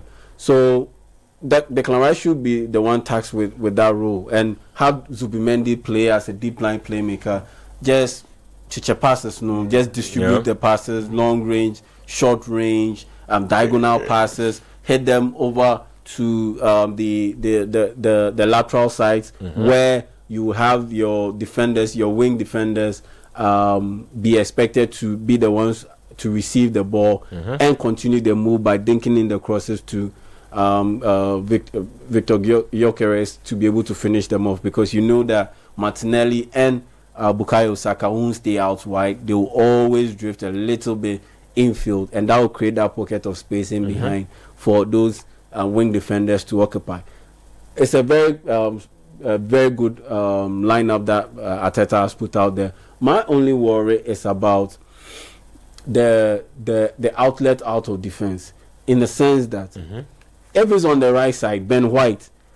Look, just move over to citisportsonline.com. I put out an article there, and I cited why Arsenal might end up not winning the title. Not because they aren't a good side, not because they didn't sign the right players, but because of the lack of proper production on the offensive side from the right side of defense. And it's Ben White who normally mans that position. Back in the day, used to be Tomiyasu. Yeah. But due to injuries, he's not available, and now he's been shipped out of the team. Look, last season, Ben White's accuracy when it comes to crosses, it was just 17.6%. That's on the floor. 17.6%. That's bad. And you need the delivery from that side of the pitch to be on point. Liverpool scored a ton of goals over the past 3, 4 seasons because of the presence of Alexander-Arnold and his quality or his ability to deliver quality crosses. Ben White's crosses, they are not even beating the first line of defense. They are not doing that. Or if he beats the first line of defense, it's ballooned way over everyone's head. And Arsenal tend to miss out on good scoring opportunities because of that poor delivery from that side of the field. And so, for me, like I wrote in my article, look, use Declan Rice as a right wing back, somewhat. Then play with a 3-man back line. And so instead of having Calafiori in there, you have Gabriel Magalhaes to man the left side. You have Saliba, who is the most comfortable with the ball at his feet, manning the middle. Then you have Ben White on the right side. Then you have Zubimendi as your sole pivot, with Luis Kelly as your left wing back, Declan Rice as your right wing back, Kai Havertz and Martin Odegaard manning the middle.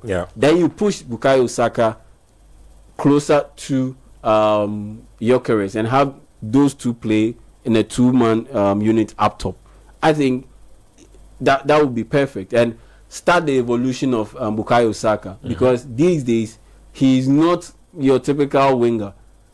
He's not your typical winger. I see him. He's more inside forward than winger. Exactly. I see him as Antoine Griezmann. When Antoine Griezmann started out at Real Sociedad, he was a flat-out winger, out-and-out winger. Then he evolved. He started drifting infield, becoming more of an inside forward. Then he completely changed his game. As a left winger. Most people don't even remember that. Most people don't remember. Oh yeah, I remember him very well. As I said, that inverted with very stylish hair, big blonde hair. Yeah, exactly. Then he became that perfect foil guy who played off Olivier Giroud particularly well at the national team, and Diego Costa at the club level with Atletico Madrid. He was playing off him. He was playing off him, and it totally evolved and changed his game. That's how I see Bukayo Saka's game moving on or getting into the future. So you start it early, pretty much early, because the amount of minutes that he's played, the responsibility of constantly tracking back, is a bit too much. And knowing very well that he is the more or less like the main outlet for the goal scoring, I think it's a bit too much. So you move him a little bit more inside, have him play off the striker, to be able to reduce the physical toll on him and be able to still maintain your scoring rate. And so for me, that's how I would do it. But aside the Ben White issue, I have no problem with the starting lineup that Mikel Arteta has put out against Man United. I think actually that Ben White and Bukayo Saka actually have great partnership on that side. My only problem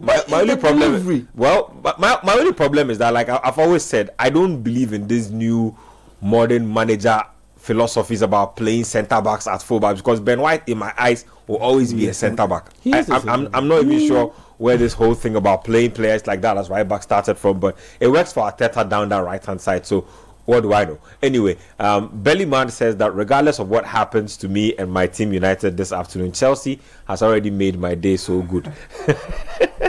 Skipper Da Vinci from Ashali Butcher says, I didn't know you guys were live on TV. I was just going through the channels looking for what to watch, and I pounced on you guys. Haaland saved my FPL yesterday. Joao Pedro not as well. Yeah, we're live on Channel 1 TV as well. So please enjoy. Charles Adoboy from Oyibi says, I am not happy with the outcome of the Chelsea game. We will be back next week. Uche, listening live from Kaneshi, says, Man United will win by 2 goals. When you saw Dalot, Shaw, Casemiro in the starting lineup without a striker, all the excitement level comes down. Or you mean when you see all those guys in the lineup? Casemiro versus Rice, we are done. Why are we playing a false 9? We have Sesko. Miss me with that match fitness story. That guy is a machine. The bench is better than the starting lineup. Charlie Uche has said a lot of I understand the call to agency, because look, every team in the APL plays 38 games across the entire season. Yeah. Man United last season played 38 games and scored just 44 goals. Start the striker. So if you've gone and spent all this big money on the striker, on Benjamin Sesko, give us, bring him and let him start. Start the striker. Especially, and Adam mentioned this with Bruno Fernandes. He was the player who created the most chances last season in the EPL. Yeah.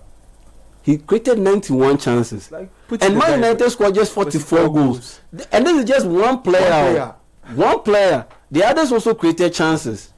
And Man United still scored 44 goals. So if you gone out there and you splash the money to get Benjamin Sesko, there is no. Maybe they need Gyökeres to light them up to give them the sense that they have a striker. If the report about him not being match fit is true, fairs. But if it's not, stick him on the field, bro. I'm just saying that if maybe they need Gyökeres to remind them that there are strikers on the pitch. Yeah. If Gyökeres scores today, they remember that they also have a striker on the bench. Probably. Right. Yeah. I mean, just a quick one on the Arteta bit. I like the fact that he's starting 4 centre backs, because at the end of the day, you need to give Zubimendi some protection, because you've let Partey out of the door.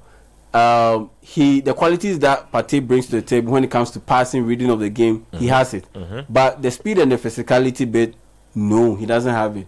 So you need that shortfall or that drop off. You need someone to be able to take care of it and manage that situation. And honestly, that's why I honestly believe that it's not Miles Lewis Kelly starting today on the left side, but it's Calafiori to add to the 3 centre backs that he normally plays, so that he has 4, and that would be more than enough protection to deal with the lack of physicality and game speed from Martin Zubimendi. Okay, so kickoff almost here, just about 6 minutes to go. The big news is that Benjamin Sesko is on the bench for Man United. This game was talked about a lot of in the mode of Sesko versus Gyökeres, and all of a sudden United have swerved all of us by leaving Sesko. I think that's probably why Amorim has left him on the bench. He probably doesn't want to feed into the narrative and pile pressure on his shoulders, because United have had a striker problem for a while now, and a lot of them see this signing as the answer to a lot of the problems the team has had goal scoring wise. So if they throw him into the fire right away, it can get really, really hot in there. But I would say that for a player like him who has come into the team, not had pre-season, stick him on. Like this can be how he gets warmed into the league. Like, there's no better way to get him accustomed to the league than Arsenal. In a big game like this, put him in the game. I'm not sure why. They are overthinking. Anyway, the manager knows best. He's trained with him all week. I'm sure he understands exactly what he's doing. But the big news, of course, like I'm saying, is that Sesko starts on the bench for Man United. You're listening to the Republic of Football live here on 97.3 Citi FM. We're live on X or Twitter on Citi 97.3. We are live on YouTube at Citi Sports GH and Channel 1 TV, and we're live on Channel 1 TV as well. So across all platforms, literally 7U updates, 7U lineups analysis, backstories, banter, and all of that rolled into 1. That should be good. I'm taking more predictions from Man United and Arsenal fans. You guys should let me know how you feel about this game.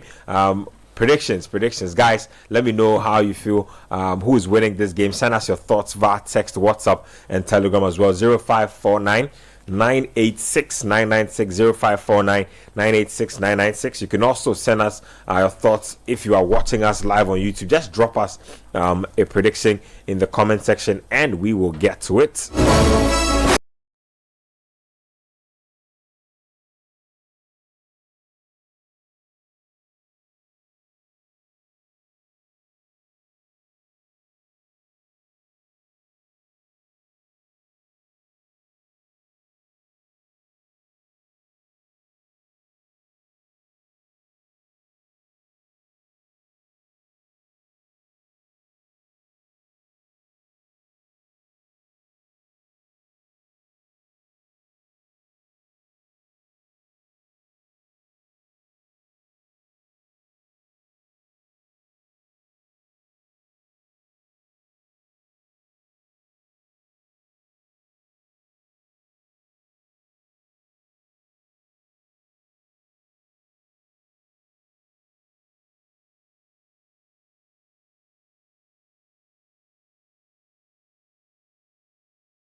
Citi 97.3 Accra.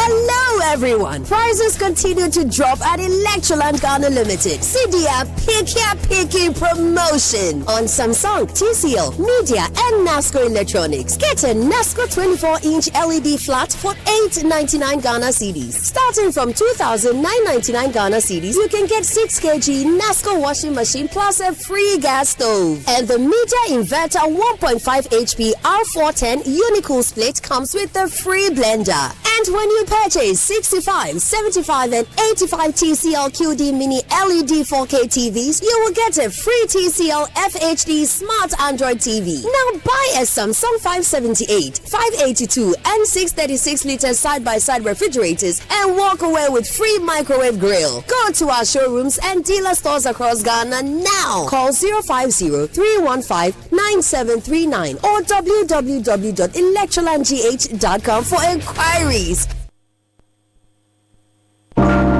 Are you searching for a world-class conferencing facility to elevate your next event? Do you need a bougie look for that all-important corporate, board meeting or private social event? The Alisa Pavilion has an unmatched capacity. Our expansive conference center comfortably seats 1,000 persons in a theater-style setup. This makes it ideal for large conferences, product launches, weddings, social events, and exhibitions. There are 2 executive boardrooms set up for your high-profile meetings. With the importance of seamless technology integration, our facilities are equipped to support your audiovisual needs.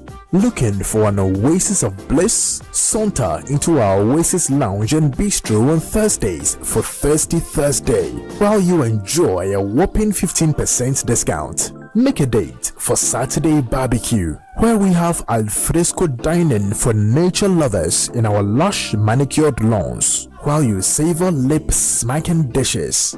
The Alisa Hotel Pavilion, where great minds convene and beautiful memories are created.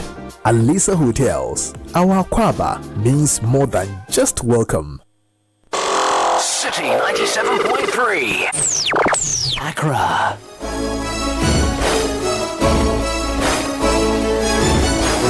Welcome back. Benjamin Nketiah, the seat. The Republic of Football is live on 97.3 Citi FM, Channel 1 TV, and all across our social media handles on Twitter or X, Citi973, on YouTube at Citi Sports GH, Channel 1 TV on YouTube as well. I see Brian in Bermo ready for his Premier League debut with Man United. Left-footed Cameroonian international, big money signing. came with big numbers from Brentford last season. I'm hoping that he can take his game to another level in a bigger team on a bigger platform. And so that is how it's unfolding. And then what kind of game are you expecting from a Brandon Mbeumo on a debut day like this? He's somebody who likes to take people on. He scores a lot of goals. He makes things happen for the front line of his team. When he was at Brentford, he was one of the main instigators of the things they do offensively. So he's a player who knows and understands responsibility and being part of a line that makes things happen for the team. So I think he will bring that to the United team. He's already on the move in the game. So like I'll expect a lot of that. Someone who will take the game to people. United have lacked attackers with personality in the last few years. People who want to take the game on their shoulders and do things with the ball. So he's somebody who likes to do a lot of that. So I'll be expecting him to bring that to a game of this sort. It's being his first game. It will really depend on how the game progresses. I'm looking to see how United will want to set up with them playing at home. Will they take the game to Arsenal, knowing very well that Arsenal as a team is in a better place than them, or have been in a better place than them for the last few years. So I would just want to see how the game will progress. That would determine the kind of performance he'll be able to put in. If his team is the one that wants to be the main character in the game today, I think it's to bring the best out of his talents. So Brandon Mbeumo getting his start. Let me get through a few of the predictions. Alexander Hagan on YouTube says that Man United 4, Arsenal 1. Kirby 23 says Arsenal 7, Man United 0. I'm not sure you even mean that. You put in the race. Emmanuel Amega. Okay, he's also saying he thought somebody was Liverpool. Okay, more messages coming through. Drop us your comments on YouTube. Hit the like and subscribe button as well.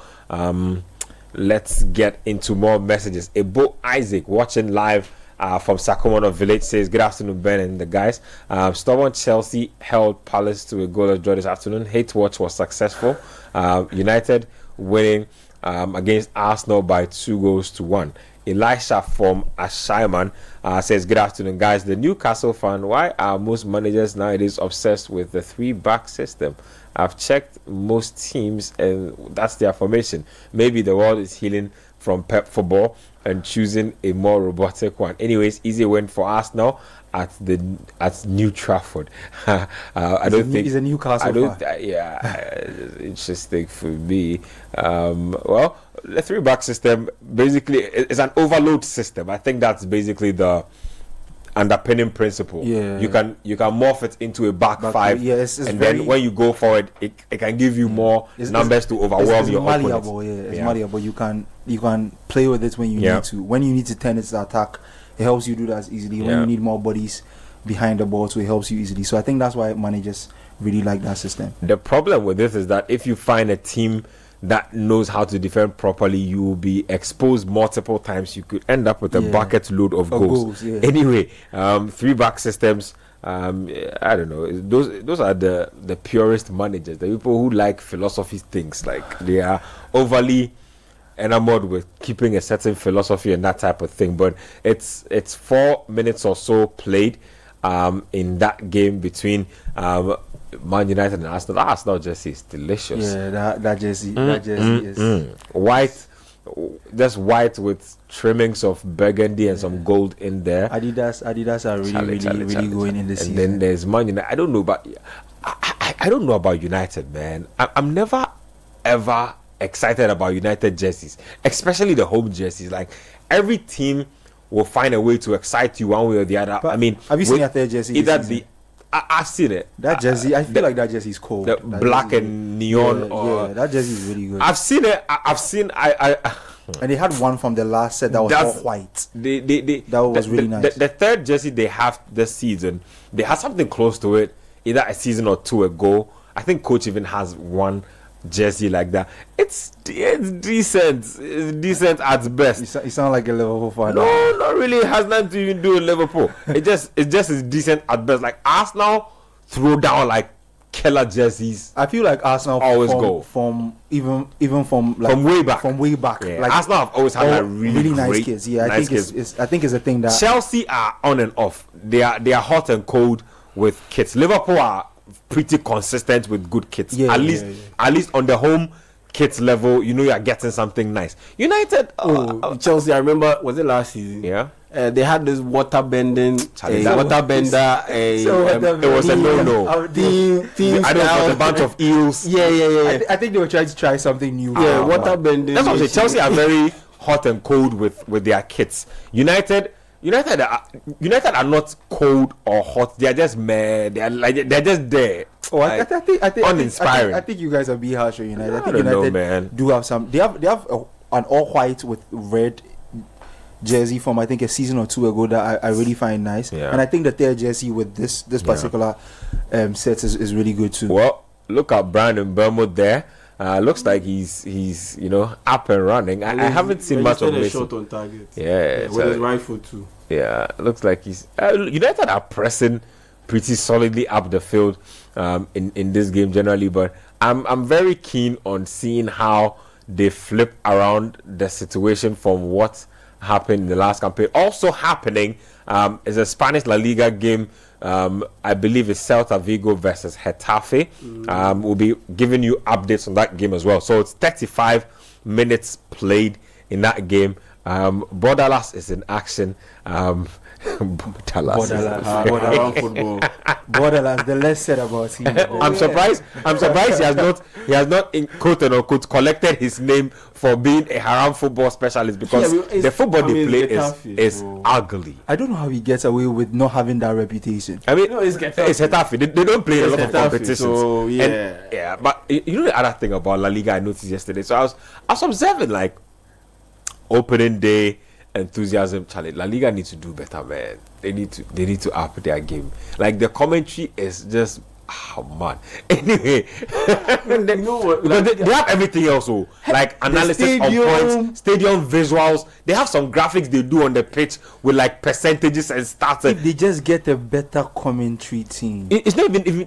I feel like the commentary team are even decent. They're just not excited. That's like they don't sound. The commentators don't don't sound excited about what they are doing, and it's a big difference. You listen to the guys on the Premier League platform, and you can tell they're excited about what they are doing. They are really into what they are doing.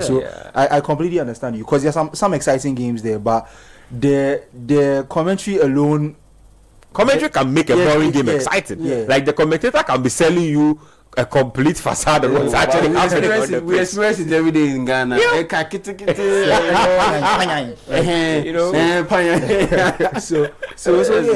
completely understand you, because there are some exciting games in there, but quality players too. Yep. I think it's about the way they approach how to market the league. Barcelona and Real Madrid, minus Barcelona and Real Madrid. Yep. And that's what the EPL has done so well. They've done it to the point where an Aston Villa, let's say Brighton and Hove Albion game is very attractive, and it will get you to be interested in to watch it ahead of, let's say, a Fiorentina Inter Milan game. True. Fact. But that Inter Milan game, Fiorentina game, is bigger than Aston Villa and Brighton and Hove Albion. It's all about how you're selling it. Yeah, it's because of the way they market it, the way they sell it, and that's what the La Liga needs to do a better job. Which is, you know, what's crazy for me, right? Like before the proliferation of social media, before even like our job became this internet heavy, like Serie A were huge. Like the German Bundesliga, they were huge. Like, and they didn't even have internet back in the day. All of a sudden, the Premier League just took the baton and have never looked back since. They just completely blown everybody. For example, out you of see the some water. of the things you guys were speaking about with the all action weekend with drama and everything. There were things like that in La Liga this weekend. Yeah, Party played.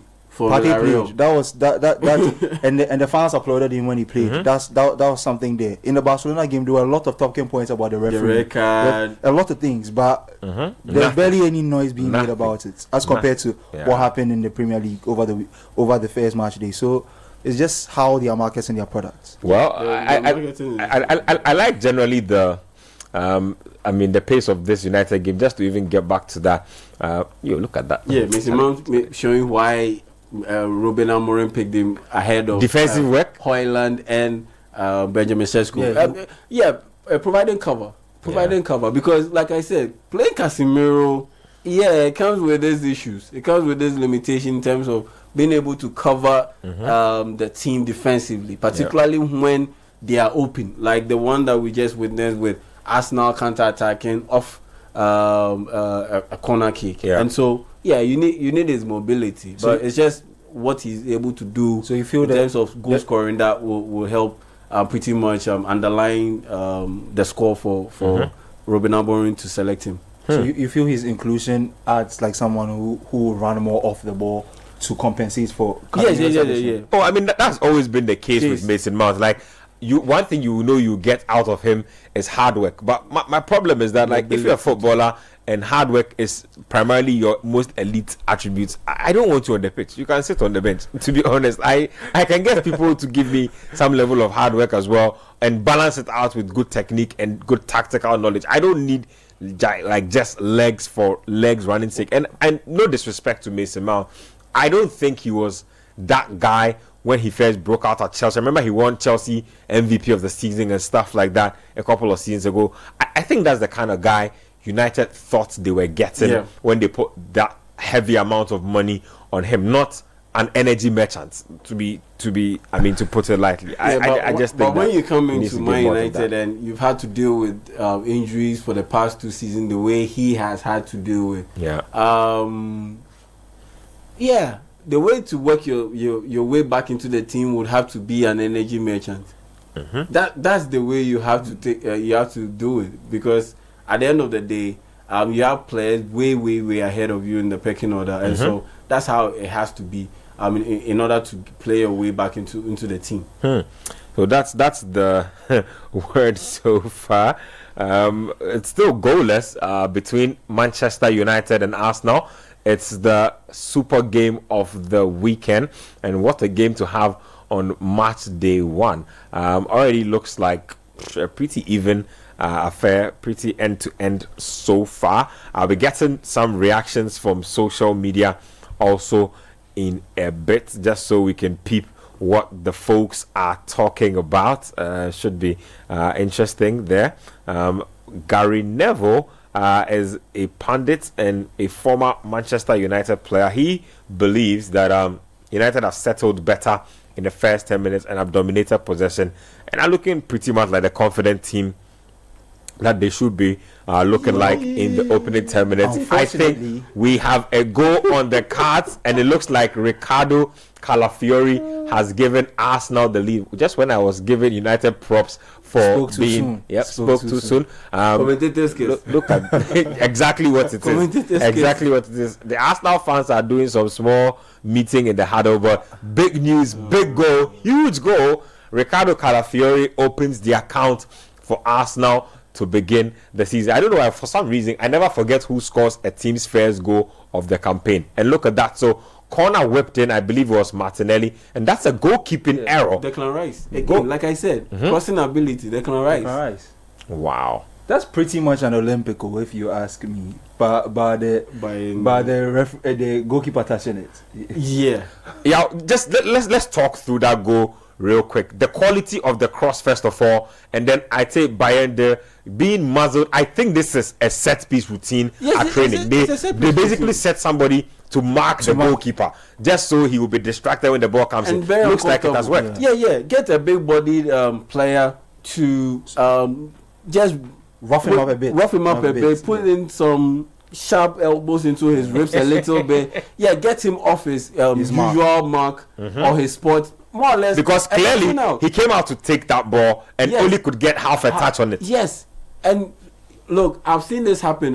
The Spurs goalkeeper Vicario too. He suffers from this issue.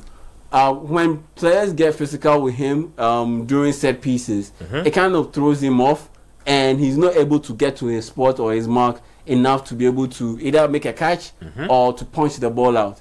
And so, yeah, definitely Arsenal would have spotted this a long time ago with Bayern, because this isn't the first time he's done it. Yeah. This is the first time he's done it. Last season, I remember Man United conceded 2 goals in a certain game, and it came off similar situations like this, the one we just witnessed. And so, yeah, they would have definitely game planned for a situation like this, and it will be part of the game plan.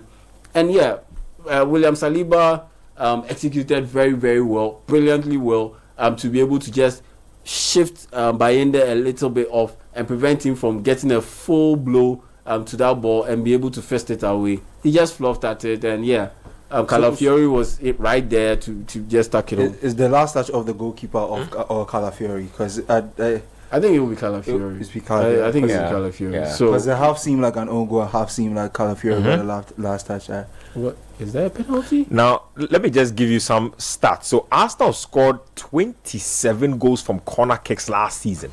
27. And their first goal of this season. 27 goals from corner kicks last season. And they have started this season with a goal from a corner. So, if anything should tell you how they are looking to kick off the campaign, this is exactly how it is going to be from the Ghana's point of view. But let's talk about it again from a general organization point of view from Manchester United. And again, United conceded quite a number of goals from dead ball situations last season. Yeah, it has reared its ugly head again.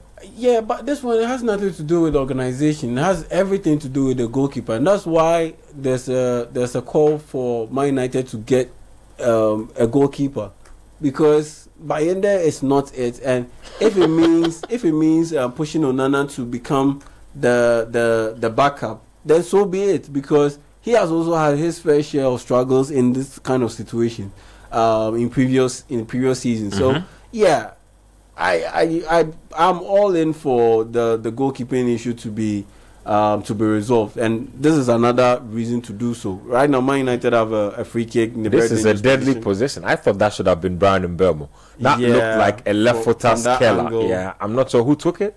Yeah, Bruno Fernandes. Well, Bruno Fernandes looked like hold on. Bruno Fernandes needs to respect himself. You know, when he arrived in the league, he arrived with this wicked reputation of being some dead ball expert, like free kick killer, you know, that kind of guy. And then you look at his numbers and how many he's converted over time. It doesn't correspond quite with the reputation. I mean, regardless, he has the ability to hit them. He can score from long range, but I just thought that they probably scored more dead balls. That's purely based on the type of reputation he came into this season from. He came to this season with. So Martin Odegaard looks like every time he's clutching that ankle again. Remember, this ankle cost him like 3 months. This ankle is the beginning of all the discussions about how he has been poor in the last couple of months. Since that injury he suffered, I believe he was on national team duty with Norway. He's never really been the same. Yeah, just quick thoughts on Odegaard. I think Tony Adams was making some funny comments before the season started about how Arsenal needed to move on from Odegaard as team captain and move on to I think Declan Rice was his suggestion. Yes. I don't know what you make of that, and how does Odegaard respond to something like that with regards to his stature within the team and all of that? As captain, when it comes to the captaincy, I support Tony Adams's claim that it should be Declan Rice. I mean, after 1 season or 2 seasons? No, it's not even because of that. Because look, Granit Xhaka just got to Sunderland and he's the captain. Well, it's the player. Different group dynamics. I know, but it's the player. Does Odegaard as a captain really, give you that oomph? As in a driver of men, a driver, as in force you to get that extra gear out of you. Fair Odegaard, point. No, Declan Rice does. Between those two, Declan Rice does. Let me paint a picture. We are in the tunnel going to play a game, and my captain, the person standing at the end of the tunnel, is Odegaard. As compared to, if I was the footballer in the tunnel, Odegaard is not the guy getting me fired up. Yes, it's just probably Declan Rice. Yes, that's just how. That's how. Charlie. I'll put it. I feel you. If someone like Rice will probably give the team talk that will get to me. Personality, hearing him speak, and personality matters. It's not about the quality, because back in the Black Stars heyday, 2006, top level, everyone was going nuts about the talent that Ghana had. No disrespect, but if it was Michael Essien was our best player, but he didn't have there's a reason why Stephen Appiah was the captain. Exactly, I feel there's a reason why Stephen Appiah was the captain and not Michael Essien. Essien was more lead by performance. and not lead by example, not by like lead verbally, by verbal, inspirational, practical, and I get those what things. you mean. And so there's for that I support Tony Adams 100%.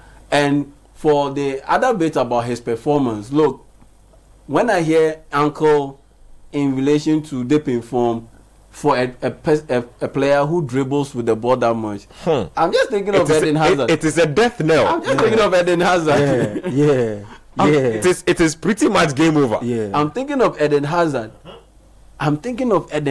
The only bit of sliver of hope for Martin Odegaard is that he is not entirely dependent on his speed. Yeah.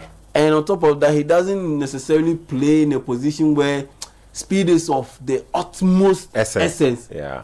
Because he plays a little bit through the middle.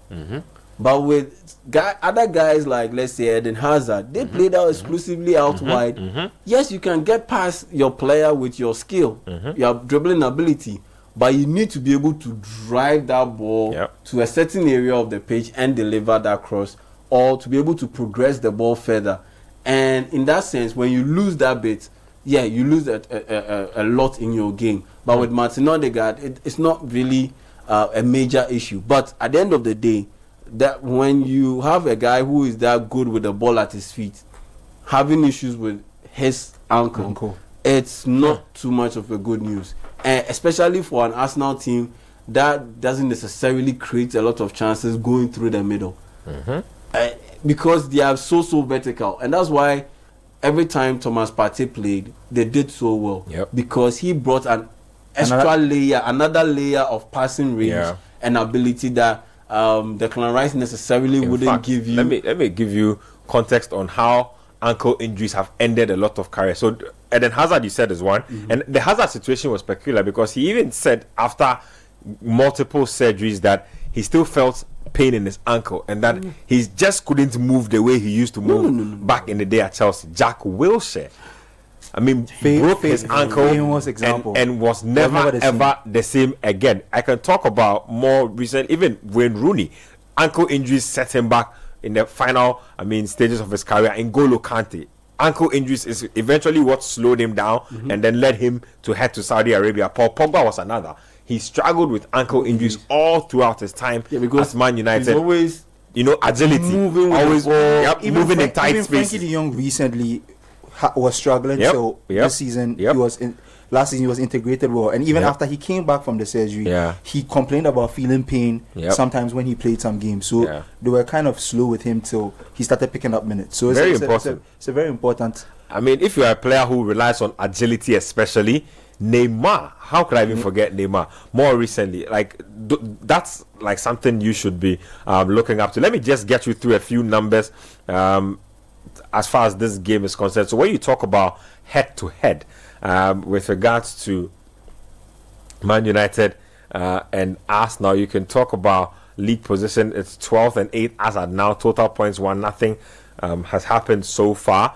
You look at form guide coming into this game. United's last game was a friendly against Fiorentina, I believe.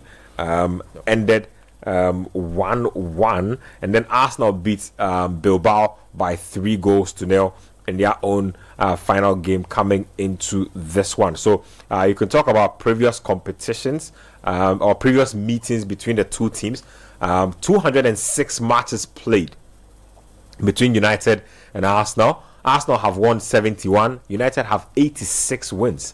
And then 49 of those have been draws. The last game between these two was on the 9th of March 2025. It ended 1-1. That was a Premier League game. And then before that, there was an FA Cup game as well that also ended 1-1. The last win for Arsenal in this game came on the 4th of December 2024. That was at the Emirates. Arsenal beat United by 2-0. So that is worth noting. Now, also interesting and worth noting with this game is that United have lost just 2 of their last 18 Premier League home games against Arsenal. That's why coach was so. They've won 10 and drawn 6. Arsenal don't Now, both defeats though have been with Arteta in charge of Arsenal. 1-0 in November 2020, and then another in May 2024. So Arsenal fans have every right to believe that they will beat United in this game. If you look at more statistics or more facts from this game, you can talk about the fact that Arsenal have scored in each of their last 11 Premier League away games against United, 14 goals, having only managed to score in 10 of their first 22 visits to Old Trafford in the competition. So Arsenal know how to score at Old Trafford, and that already has been established by the pace of this game. Meanwhile, it's 25 minutes played at the Theatre of Dreams. My good friend, Coach Christopher Nimley, talked up a big game ahead of this one. Said a lot of things ahead of this one. I'm hoping that after this game, hopefully, we can catch a word from him before everything settles down, because you can't come and run your mouth and then when game day shows up, your team doesn't pull up to the party and you can go free. So hopefully we can get a word from him. I'm going to be his lawyer right now. It's not even half time. No, fair game, which is fair game. My good friend Simon Hooper is the referee in this game. Simon Hooper is just always means cue some controversy. Yeah. Something will happen, because Simon Hooper never ever sees a big game like this and has a quiet game. He has a thing for being the headline. I don't know what it is with him, but it's just a Simon Hooper there are a type. set of referees in this league that have that thing about them. Yeah, they just like being Premier League referees especially. I don't know what it is with them and always trying to be the headline. I don't know what it is. Well, maybe adding to the excitement, because you don't need excitement for referee. Just do your job and go. Add to the excitement. Yeah, I'm paying for what reason? Just do your job and go. Oh man, but Man United, they really need to be doing better, because the game is pretty much open. They've had some decent run at the opposing team, Arsenal, but yeah, the delivery hasn't been on point. The decision making is a little bit off. Brian Mbeumo has had a couple of decent runs at Arsenal, but they are not able to connect. Some of his decision making has been quite suspect, has been questionable. Always opting for the strike instead of trying to play his teammate in. The last one that they had, though, I like the fact that he and Matheus Cunha were on the same wavelength, and Matheus Cunha ran off the ball, tried to play the role of a decoy to drag a defender along and create space for Brian Mbeumo to be able to cut in onto his left foot and strike the ball. But the strike delayed a little bit, and it got a deflection along the way, and went off the field for a corner kick. But nothing major happened from that corner kick. And Man United still probing, but haven't been able to get the equalizer. Maybe this chance could prove to be the chance they do so. But United just not. I mean, look at the numbers. So you can talk about expected goals, which always gives you a good sense of the quality of the chances that you are creating. So XG for United in this game is 0.25 to Arsenal's 0.65. So United have barely done anything meaningful in the final third of this game, according to the XG. If you look at the shot charts, they have 4 shots with 1 on target.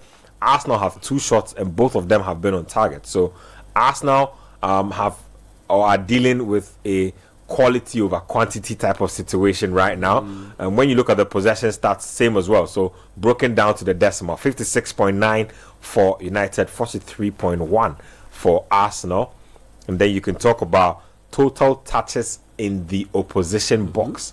Man United have 1 touch in Arsenal's box. Arsenal have 8 touches in United's box. So all these little numbers give you a good sense of who is doing what. Well, in that game in the Spanish La Liga between Getafe and Celta Vigo, it's goalless. It's half time in that particular encounter. United just missed a big chance. Patrick Dorgu missing a big chance. Yeah, quick thoughts on Dorgu. Also, he flashed a brilliant shot off the frame of the post. It was a very, very good shot. That clipped the post actually. Yeah, look at that. that was close. I think That was what close. we've seen so far, 30 minutes into this game, 30 minutes. what I've seen from him, I think he's added that to his game a little bit. Because taking the shot taking from shots, some, yeah, once it lines up on your left foot, you need to let it go, and you're closer to goal, you need to let it go. He's taking he's made 2 shot attempts so far in this game, and yeah, the one that we had we just watched is one of them, the second one, but yeah, he looks a little bit aggressive when it comes to wanting to take that shot on, compared to last season. I think maybe last season, you know, he was a new guy, so he wanted to do things, you know, just the right way, not to be too over the top with the way he approaches the game, be a bit cautious, tread cautiously with the way he approached the game. But in this game so far, 30 minutes into this game, I think he looks a little bit more adventurous, a bit more adventurous, a bit more aggressive when it comes to wanting to let it go when the ball lines up on the left side of the field. And yeah, that's a good trait to have, because at the end of the day, that's one major hallmark of every good left fullback or a fullback, be it on the left side or on the right side. So many golazos have been scored from that position, off the foot of those guys. I mean, the one that easily comes to mind is that tragic season under David Moyes for Man United, where Patrice Evra absolutely unleashed one heck of a shot against Bayern Munich. I remember. Hey, Charlie, United are falling off power. Hey, you're going from Patrice Evra to Patrick Dogu. Yeah, Charlie. You can't be too harsh on Patrice. Oh, don't do this. Patrice Evra. Patrice Evra is like, we never ever really rank like left full backs in terms of all-time ratings. And I know guys like Roberto Carlos, Marcelo will always feature. Are we having another Semenyo like goal for Matheus Cunha? No, clearly not. The ball ran a little bit. Clearly not. Him. But it was a good run though. I haven't seen much of Cunha today. He's one I have big hopes for.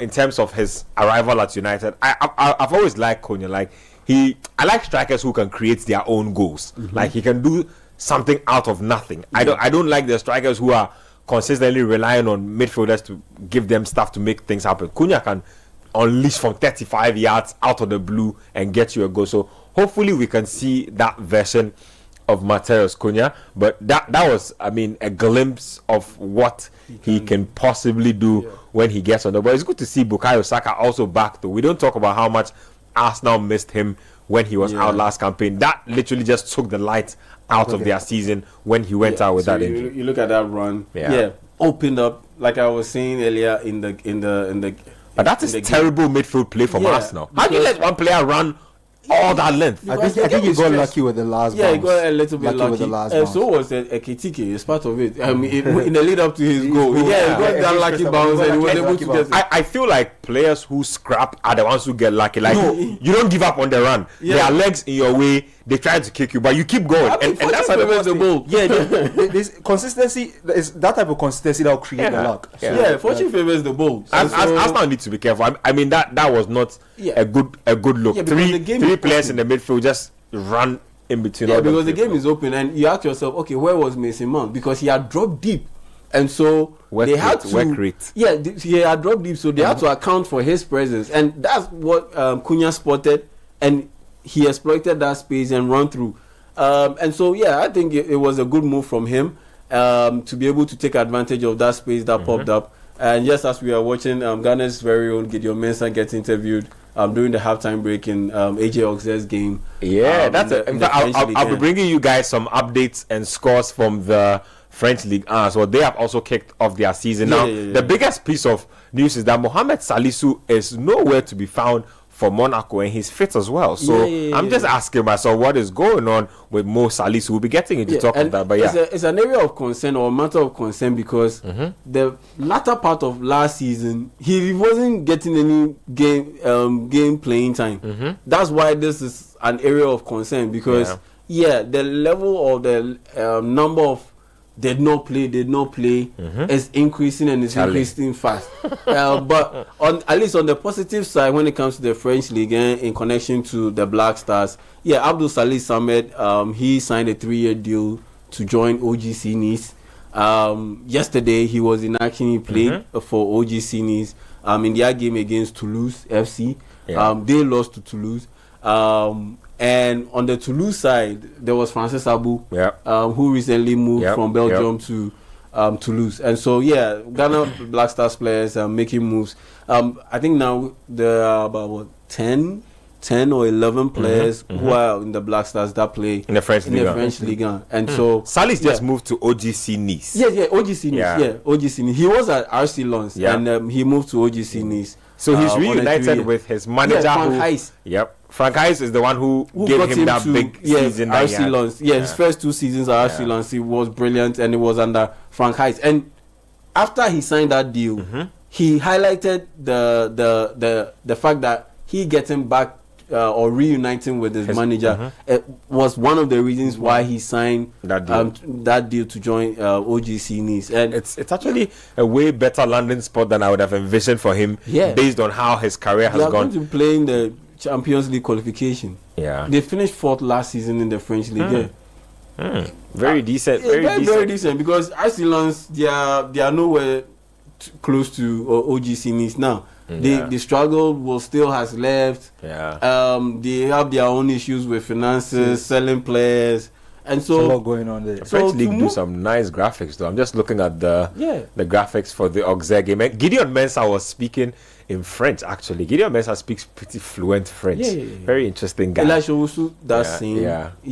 And a part of their team now is another Black Star player, Ibrahim Osman. He moved from Brighton and Hove Albion on loan to AJ Auxerre. Last season he was with I believe Feyenoord. Feyenoord. And he wasn't able to get a settled role in the team, and so they ended the loan deal without signing him, and he went back to his parents' club. That's Brighton and Hove Albion, and they loaned him out again to this time around to AJ Auxerre in the French League. The French League is a league of talent, and so it is. He is one talented young chap, and I'm just hoping that he is able to grab this opportunity and make the best out of it, just like his more or less his contemporary Abdul Fattah Shahaku. I remember people forget the dark days of Shahaku went through. Lisbon B. In Lisbon, yes. He was literally not getting any looking with Lisbon, the first team. Look, he was in hell. Got a few chances, grabbed the bull by the horns. Then that loan move to Leicester City did him a lot of good. It did him a lot of good, and he took that opportunity, helped them qualify to the EPL. And unfortunately, what was I believe supposed to be his breakout season, and where he gets in the ACL. But he's returned now, and he's been featuring in their games recently. So all the best to him, and all the best to all the young ones who are playing for the Black Stars. Recently broke into the Black Stars. Mohamed Husseini to sign a contract extension with Union Saint-Gilloise after helping them win the Belgian Pro League title. And so that's a team that's been on the rise for last 4-5 years. Union Saint-Gilloise, Champions League, Pro League title. Anyway, back to the United Arsenal game. It's 38 minutes played. It's still 0-1 advantage Arsenal, the away team. They haven't looked the best. In fact, the game itself has not looked great. But I think it's been end to end for most parts. But I think by Arsenal's goal, I think United have slightly edged it. Well, let me give you a few numbers to see if we can buttress that point. I have some offensive statistics here, a pretty in-depth breakdown. You can look at attacks. So like I said, 9 shots from United, 4 on target now, 3 from Arsenal, 3 on target. You have attempts out of the box, 5.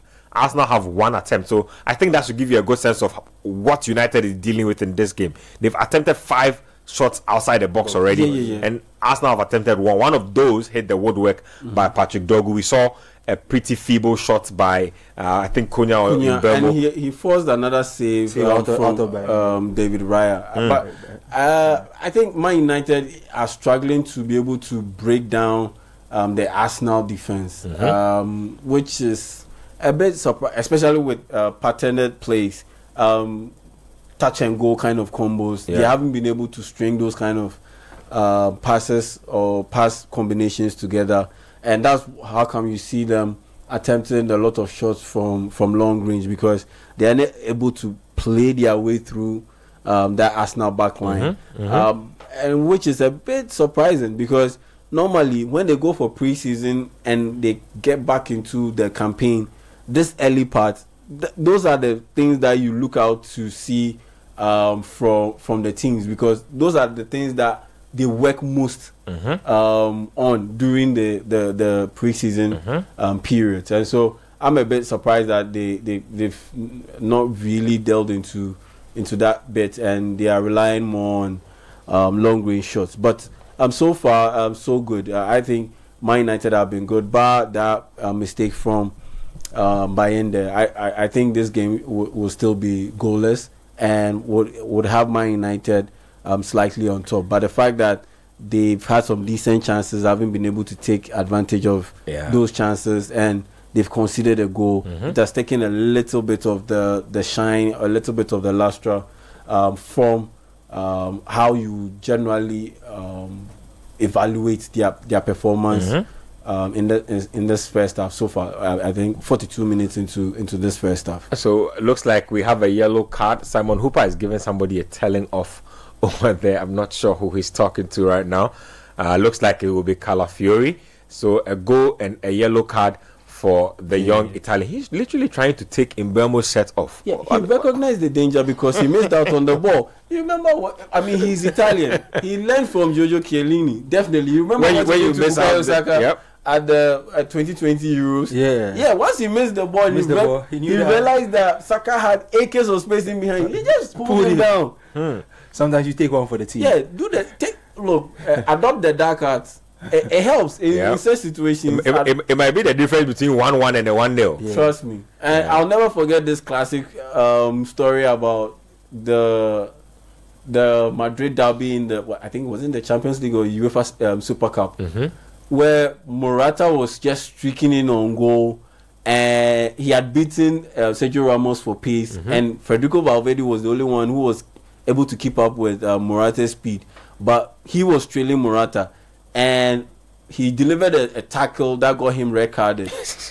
And in the post game, he was interviewed about it, and he said, he was tracking back, trying to catch up to Morata. Then all he heard was someone shouting, "Kill him! Kill him! Kill him!" And it was Sergio Ramos. It definitely sounds like him. Obviously, Ramos. Oh, but and it was Sergio Ramos. Like someone was shouting, "Kill him! Kill him!" Yeah, like Kule. Just take one for the team. Take one for the team. Yeah, so kill him, and he proceeded to bring him down, and he got red card because he was the last man. But at the end of the day, he saved a clear goal scoring opportunity for Real Madrid, and guess what? They ended up winning the cup. Big time. So the dark arts, they do work. They do work. Look, that Euros championship, Chiellini dragged Bukayo Saka down. It got the game to go to penalties, and Italy won the cup. Euro. So true. Fact. You just need to be measured in how you do it, just so it doesn't cost your team. Because at the end of the day, if I'm Calafiori, I'm just thinking to myself, okay, I'll take one for the team. Because at the end of the day, like I highlighted before, the start of the game, Arsenal have 7 central defenders. Yes. If I get red card, if I get yellow carded, and I have to be benched, I know that the replacement is equally good. So there's no drop off. And like we're rightly pointing out, this is easily the type of game that can end like this. Yeah. Like you can end the game like this 1-0 and then it's done. So it's okay. I mean, 1-0 so far, 44 minutes played. We have just about time added on in the first half to wrap this up. It's still 1-0 advantage Arsenal at Old Trafford, of all places. Good friend Nimli, I hope you can reach out to me, text me. You said there were going to be all kinds of dreams at Old Trafford this season, including lucid dreams. It looks like this is something very unfortunate going on right now. Your team is lacking inspiration. You are still playing with a false nine. You have a striker chilling on your bench, Sexy Zesco. Both of them are chilling on the bench. Hopefully they can come in and look to turn this game around. Just 1 minute of time added on. It's a long time I saw 1 minute of time added on. A crazy amount of stoppages in this half. To be fair, and which is crazy for a game with a game that's been free flowing and been end to end. The quality of chances has been very suspect. Yeah, I was about to point that out. Like the game has been quite back and forth, but we're not seeing a lot of goal mouth action. Yeah, that final pass, that final cross has been. I've seen Odegaard try to thread his in through for Gyökeres a few times, and he wasn't accurate enough. So I think that's an area both teams should look at in the second half. But I saw it coming together between De Ligt and Gyökeres, and Gyökeres absolutely obliterated him. Like he just pushed him out of the way. That's a big man. He's a big. Gyökeres is physical. He's packed. I want to see how he uses that to his advantage. In the box, especially in the Premier League. But it looks like the halftime whistle has gone. Simon Hooper has brought proceedings to he's brought proceedings to a halt in the first half. So first 45 minutes of action done between Arsenal Football Club, the visiting team, and Man United at home at Old Trafford. It's 1-0 advantage to the Arsenal.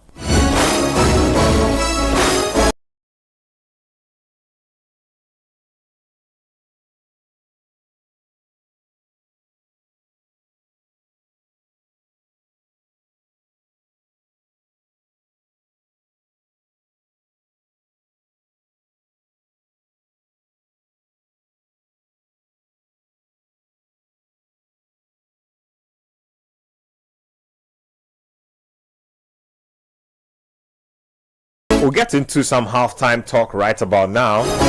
A couple of debutants. How are they faring?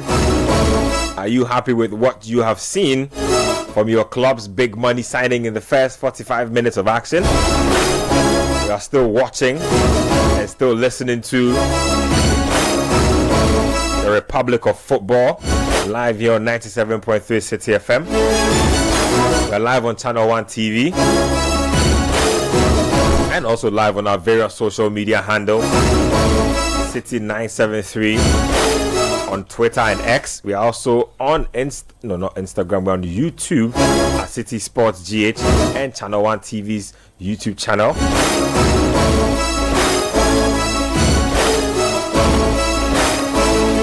(0549986996) (0549986996). That's the text and WhatsApp line. I'll get to that in a bit. Check out your predictions. Read out some of the feedback that's been coming through. I'll get to my Twitter feed and my YouTube feed as well, just so I can give you a sense of what the socials are saying, how the fans are feeling at halftime. Edu Kofi Tutu Skelly from Gomwa Budumbura. Charlie, this guy is misbehaving. I think he wants to say that he's related to the old Edu Tutu Skelly, you know. Charlie, Edu Tutu Skelly. Charlie, players can pass before Edu Tutu Skelly. Anyway, he says it's a lie. Until last season, Chelsea has been on top when it comes to their jerseys, especially the home ones. You're a Chelsea fan. I don't expect you to say anything. Forget the guy. I don't expect you to say anything different. That should be on top should be Brentford. I was just about to say that. Brentford, Newcastle, see, the mid to lower tier teams have some killer jerseys. No, have you seen the Brentford jerseys? The one they played with against Nottingham Forest. Brentford have been killing it for a minute, especially their away and third kits. West Ham too. West Ham too have nice. Listen, I said that if you go mid-table, lower tier teams, and even they have some. Bournemouth. The Bournemouth red and black is nice. Even the blue black they wore against Liverpool is a really good kit. Defender 10 from Tone says Man United have started their relegation defense. So relegation defense is crazy. Oh, I don't know what that even means. Linda from Tema says true hard fan of United, but right now my own heart has started beating already. I know God no go shame us, Charlie. Leave God alone. He has more important things to deal with than sorting out United's predicaments. Raymond Dakota from inside Tema also says that Arsenal will beat United by 3-1. Ben, after the match, please play me a picky. I know what you're doing over there. I know what you're doing. 0549 986 996 0549 986 996. We are doing 1,936 views on Twitter or X. Let's get to 2,000. Let's see how that goes. Yeah, those are some decent numbers. Shout outs to our Twitter community doing the viewing and also the following along of the Republic of Football live here on 97.3 Citi FM and also across all our various channels. Somebody is tweeting at me right now, so I did tweet that Arsenal's midfield or Arsenal's middle is getting run through, and then Top Gun or at @1_mob says we miss the controller. They haven't said anything. Don't shout. I wasn't the one who said it. Let me go through more trends on social media just so we touch on stuff. But as I go through that, let me start with you, Adam. Let's start with the debutants for this game. Let's start off with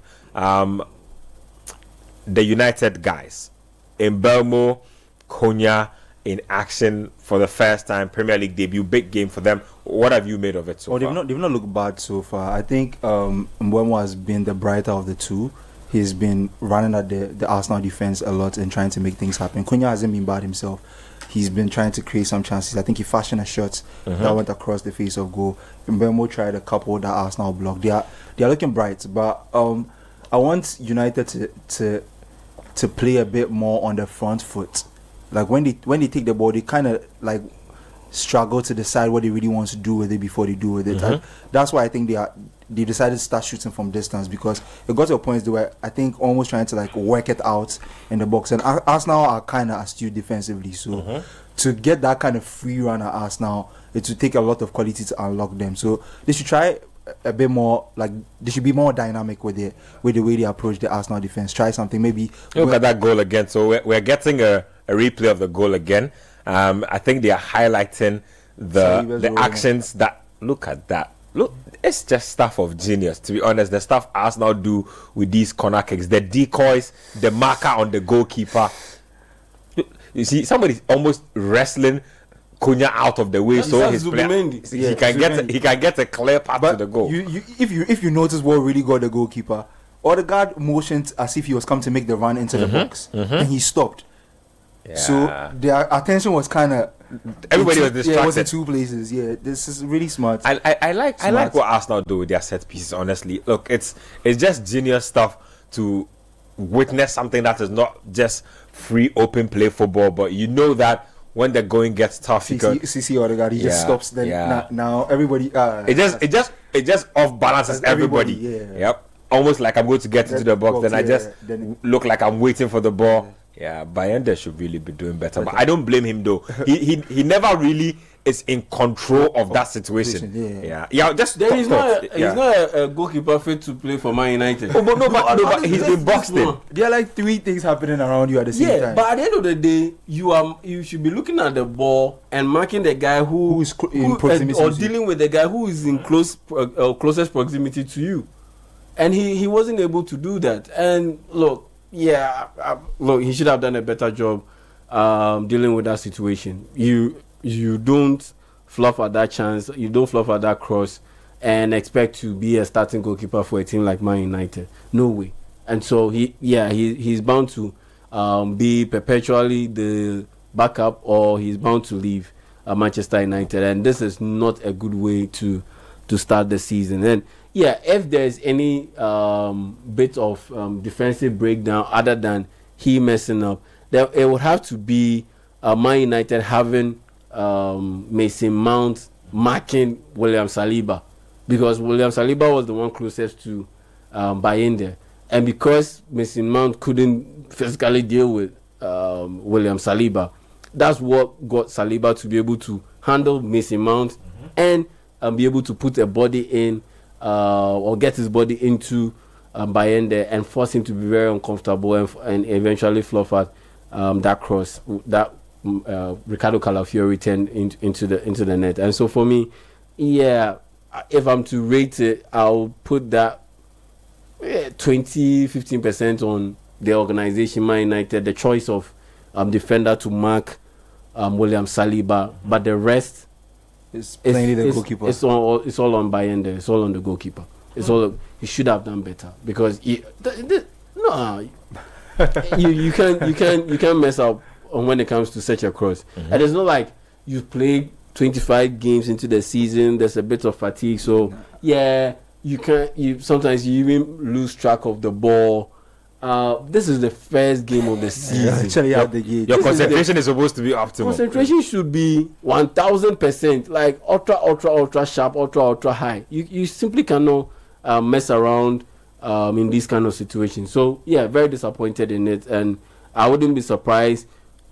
Maybe Man United's priorities, if they go on to lose this game, it might just about maybe lose another game in the Premier League before the window shuts. It might just end about flipping their priorities from getting a midfielder, Carlos Baleba like midfielder, to a goalkeeper. To a goalkeeper. It just might, because at the end of the day, Emiliano Martinez has his own situation that he's dealing with at Aston Villa, because he wasn't even part of the team that played yesterday against Newcastle, and so he's been angling towards a move, or angling for a move. And so if you show them some good cash, I'm pretty sure they should be able to let him go. And he's definitely an upgrade on the Man United options in there, Onana and Bayende. Well, it looks like United will have to dig deep to get something out of this game. Just in case you are just joining the broadcast, Chelsea played out a goalless draw with Crystal Palace in one of the earlier games played today. Not that kind of season that Chelsea fans were hoping for. Nottingham Forest also beating Brentford by 3-1. Very good start to the season for Forest. Arsenal leading United by a goal to nil at halftime. This game is at the Emirates. If you go to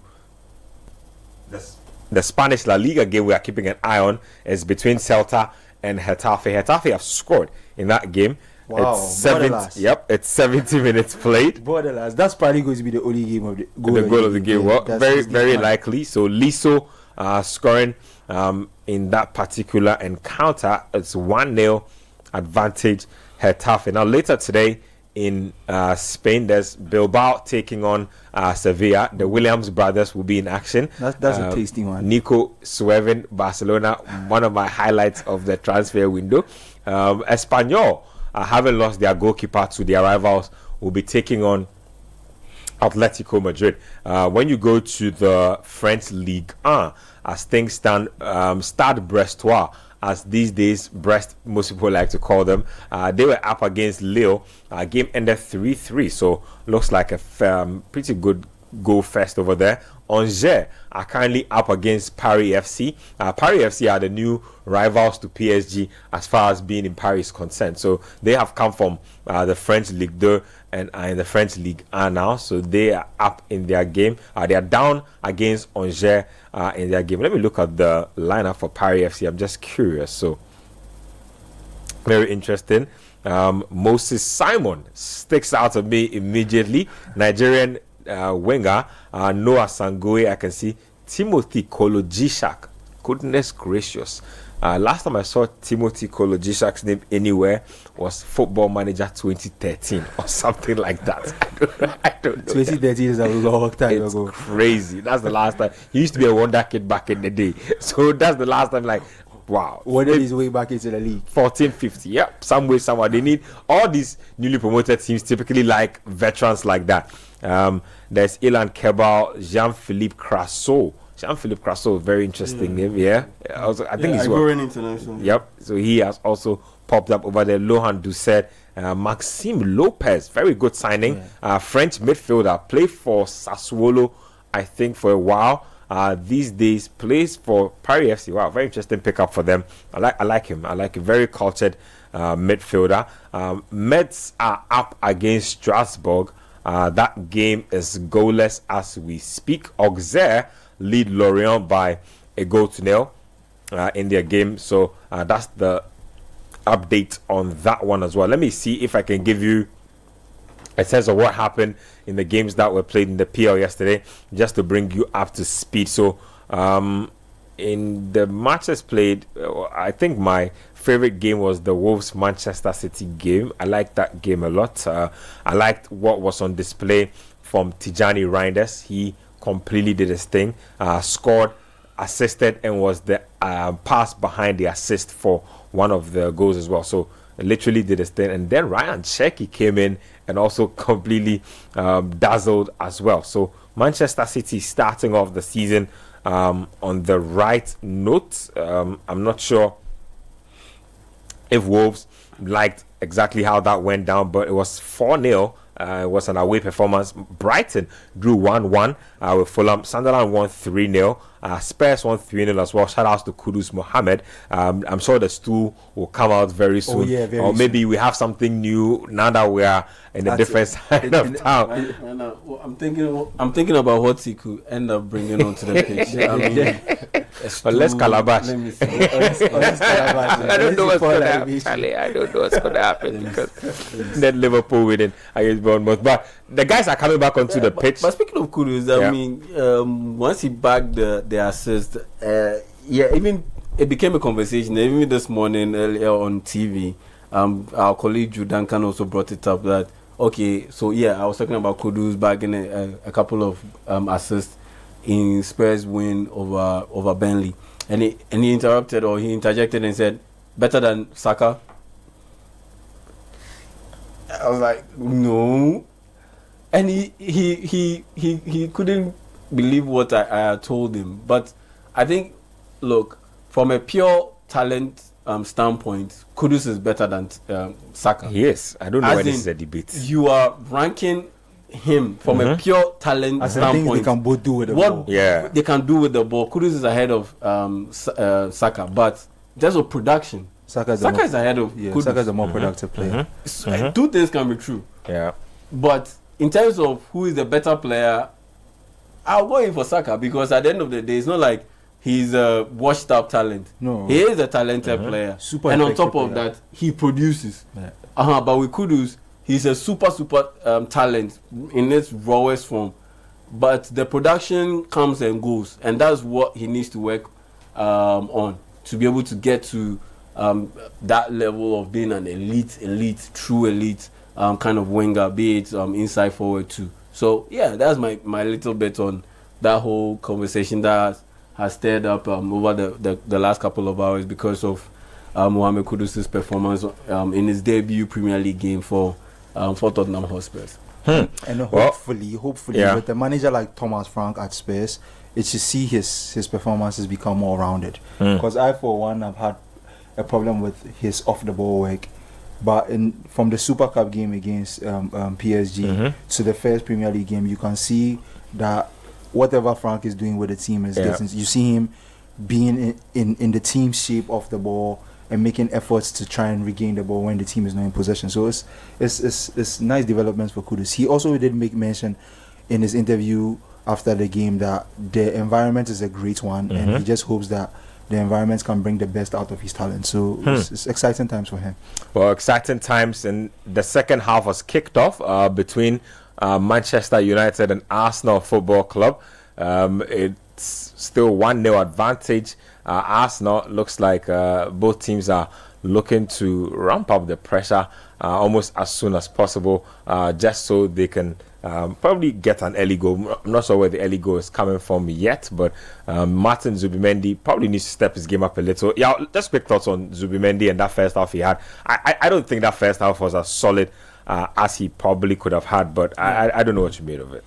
Yeah, I think it was just okay, an okay kind of performance. Definitely could have done better, at least from the talent standpoint. What he's done in his career so far, played in big games, especially for Spain. Yeah, I think he would have wanted to do a bit better than he did. But at the end of the day, I wouldn't be too harsh on him, considering this is his first game in the Premier League.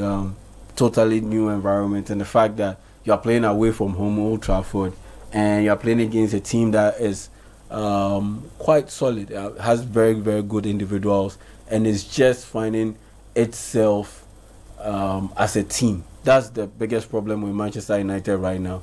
Individually, they have some good players, but it's the bit about they coming together to form a unit that can play off each other, can be cohesive, especially when it comes to defending and being able to convert the chances when they do come, once they transition from defense into attack. So, yeah, Zubimendi, I think he's just okay. But at the end of the day, this is his first game, early days yet. I think he should be able to have a good career in the EPL, as long as Arsenal, quote unquote, protect him, because he is who he is. It is what it is. He's not the biggest guy out there. He's not the fastest guy out there, and so he needs a little bit of protection, so that he isn't picked on by opposing teams. And we've seen how so many players of Zubimendi's quality aren't able to necessarily excel because their lack of physicality is exploited by the league. Even the great ones who pretty much proved to be the exception to the rule, you could tell that the team they play for helped them. So, for instance, people talk about David Silva constantly, but David Silva had a Yaya Toure beasting alongside him. He had Fernandinho beasting alongside him, and it helped out. It really, really helped out. And so once you have those kind of help around you, then you can be able to be yourself and produce. And I think with Arsenal, Zubimendi has landed in a spot that is good, in the sense that Declan Rice can do that job. Martin Odegaard does put in a healthy shift, and once you also have Norgard as a backup, Fabio Vieira also as a backup, I think you're in a good space. And so I expect to see him do better than he did in that first half against Man United. So Martin Zubimendi, the weight of expectations will arrive when you go to a bigger team, and that's exactly what is expected of him. Well, more updates from La Liga. Celta Vigo are down by 2-0. Getafe have scored again in that game, and it's Uche this time who's gotten the goal for them. So it looks like Cristantas Uche plays his football for Getafe Football Club. He's given them goal number 2. Goal came in the 72nd minute. So looks like Getafe will be taking all 3 points. Getafe won't get 2 goals at this point in time and throw it away. They don't do it. It's very, very not like them. So the result is almost sealed. This looks like a result they're working away with. I'll be getting to my message box in a bit, because more messages have been coming in. I think some of you also predicted or dropped your predictions for this particular one. We'll be getting into it in a bit. Let me get more thoughts on let's say possible changes. Let me get your thoughts on changes for Ruben Amorim. I mean, after 50 minutes of play, are you thinking that he wants to tweak anything? Are we going to see any guys come on, try and give this game a different direction? Looking at the pace of the game, I wouldn't be surprised Messi Mount goes off. I wouldn't be surprised Casemiro go off, because it's not necessarily about they being bad, but it's about there being quality options available, and the fact that you definitely need to refresh the squad as the game goes on, because if they continue playing at this pace, being the first game of the season, you are bound to have some cramps come up. You are bound to have some sharp drop off in energy delivery, and so those are the two changes that I see being made by Ruben Amorim. Defensively, Euro has been fine, Delete has been fine, all of these guys. Luke Shaw has been fine. Yeah, Luke Shaw has actually looked Luke Shaw has been fine. Hey, Diogo is in the house. Diogo Dalot. Maybe Diogo Dalot would also have to be substituted and Amad Diallo be brought on. I have my issues with Amorim wanting to play him as a right wing back. I think tactically, the imbalance is a bit too much. And on top of that, I feel like you are wasting his talent. Playing him as a right wing back. That's how I see it. That he has so much to offer this team that you shouldn't be sticking him in that position, and that you should play him a little bit closer to goal to help out with Man United's issues when it comes to getting in goals. And right on cue. Amad Diallo is being ready. Yeah, he's been ready to be subbed into the game, and so we'll have to wait and see which player he's likely to come off. That's a sub I'm actually very interested in, especially this early in the game. For us now.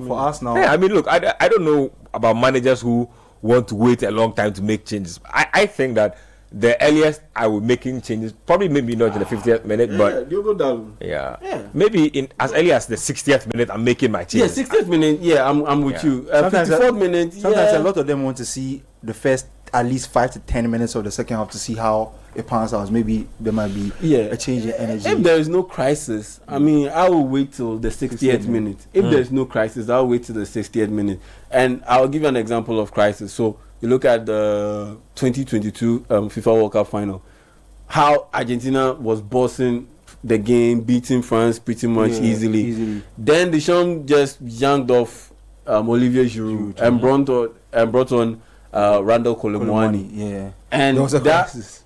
And that it was in the first half. I think it was 35 minutes or so. And that burst of energy that Colomwani brought to the game actually got France to get back into the game. Because Olivier Giroud simply could not deal with the speed. He could not close down. He could not close down the spaces. The way Mwani was doing. The way Deschamps wanted.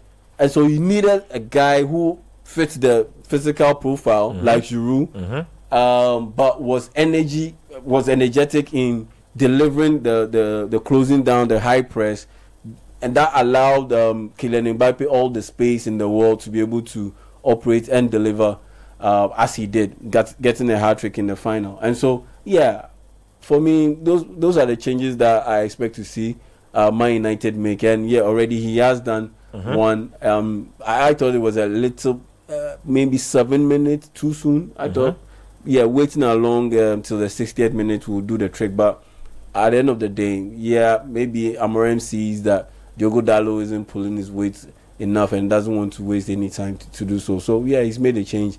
Let's see how Amad Diallo performs in the second half. I expect him to be a starter, but not as a right wing back. I think that his talent is being wasted with him playing in that position. But at the end of the day, they spent heavy money on Brian Mbeumo, and so you can't let that kind of talent go to waste. And so you have to fix him somewhere in the team, and that's why they are likely to play him as a right wing back. But I believe that he can do way better from an attacking perspective if he's played a little bit closer to goal. Okay, so that's interesting. Let me see if I can get a few messages. See how David Raya handled this situation. The same situation. The lead was right in front of him. He was wrestling with William Saliba. Like he punched the ball away. Raya was able to punch the ball away. So that's on Bayende.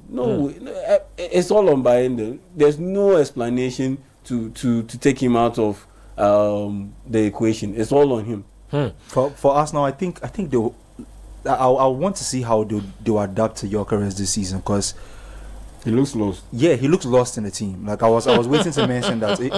And I don't think it's any fault of his. It's the dynamics of how Arsenal's attack is prior to him coming into the team, and with his introduction, I feel like a few tweaks will need to be made, because he's like, I've not seen that many balls being put into the box for him.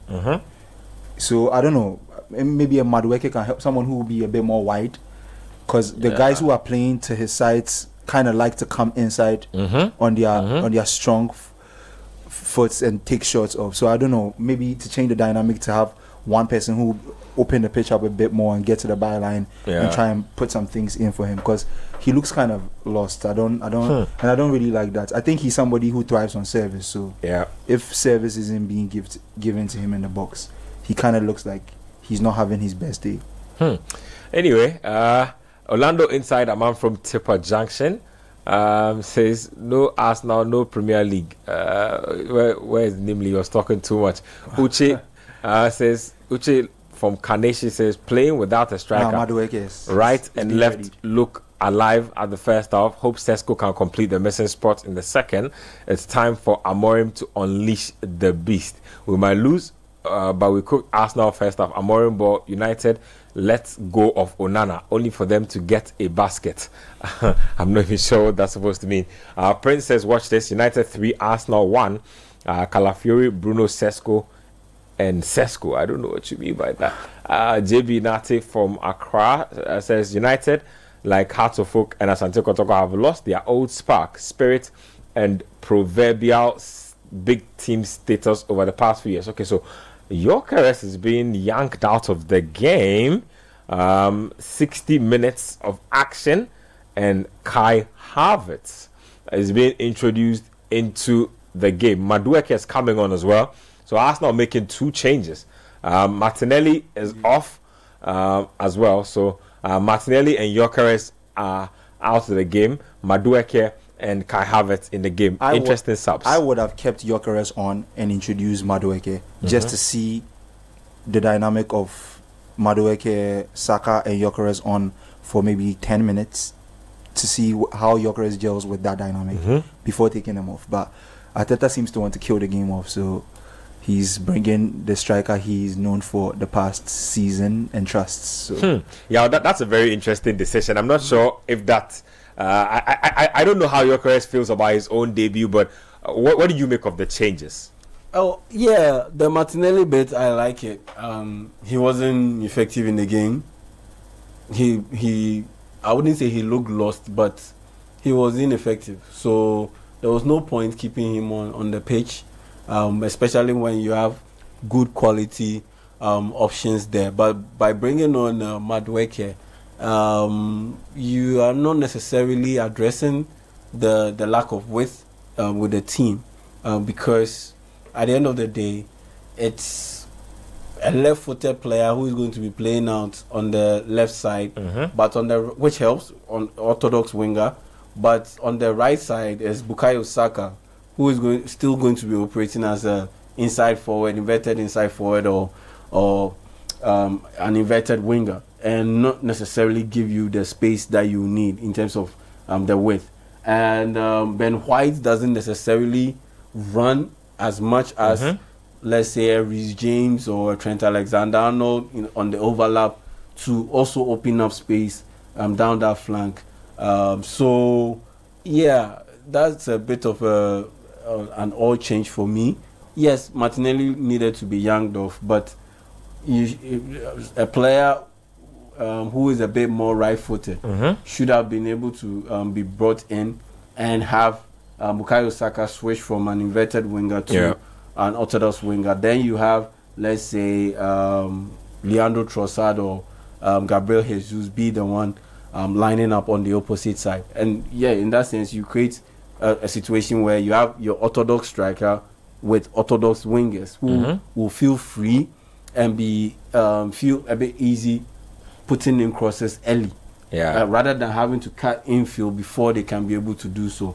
And so yeah, that for me was a little bit odd, but maybe Arteta is looking at a situation where he's looking to feed into a situation where that strikerless front three, because now Gyökeres is off, so it's Kai Havertz, Bukayo Saka, and Madueke.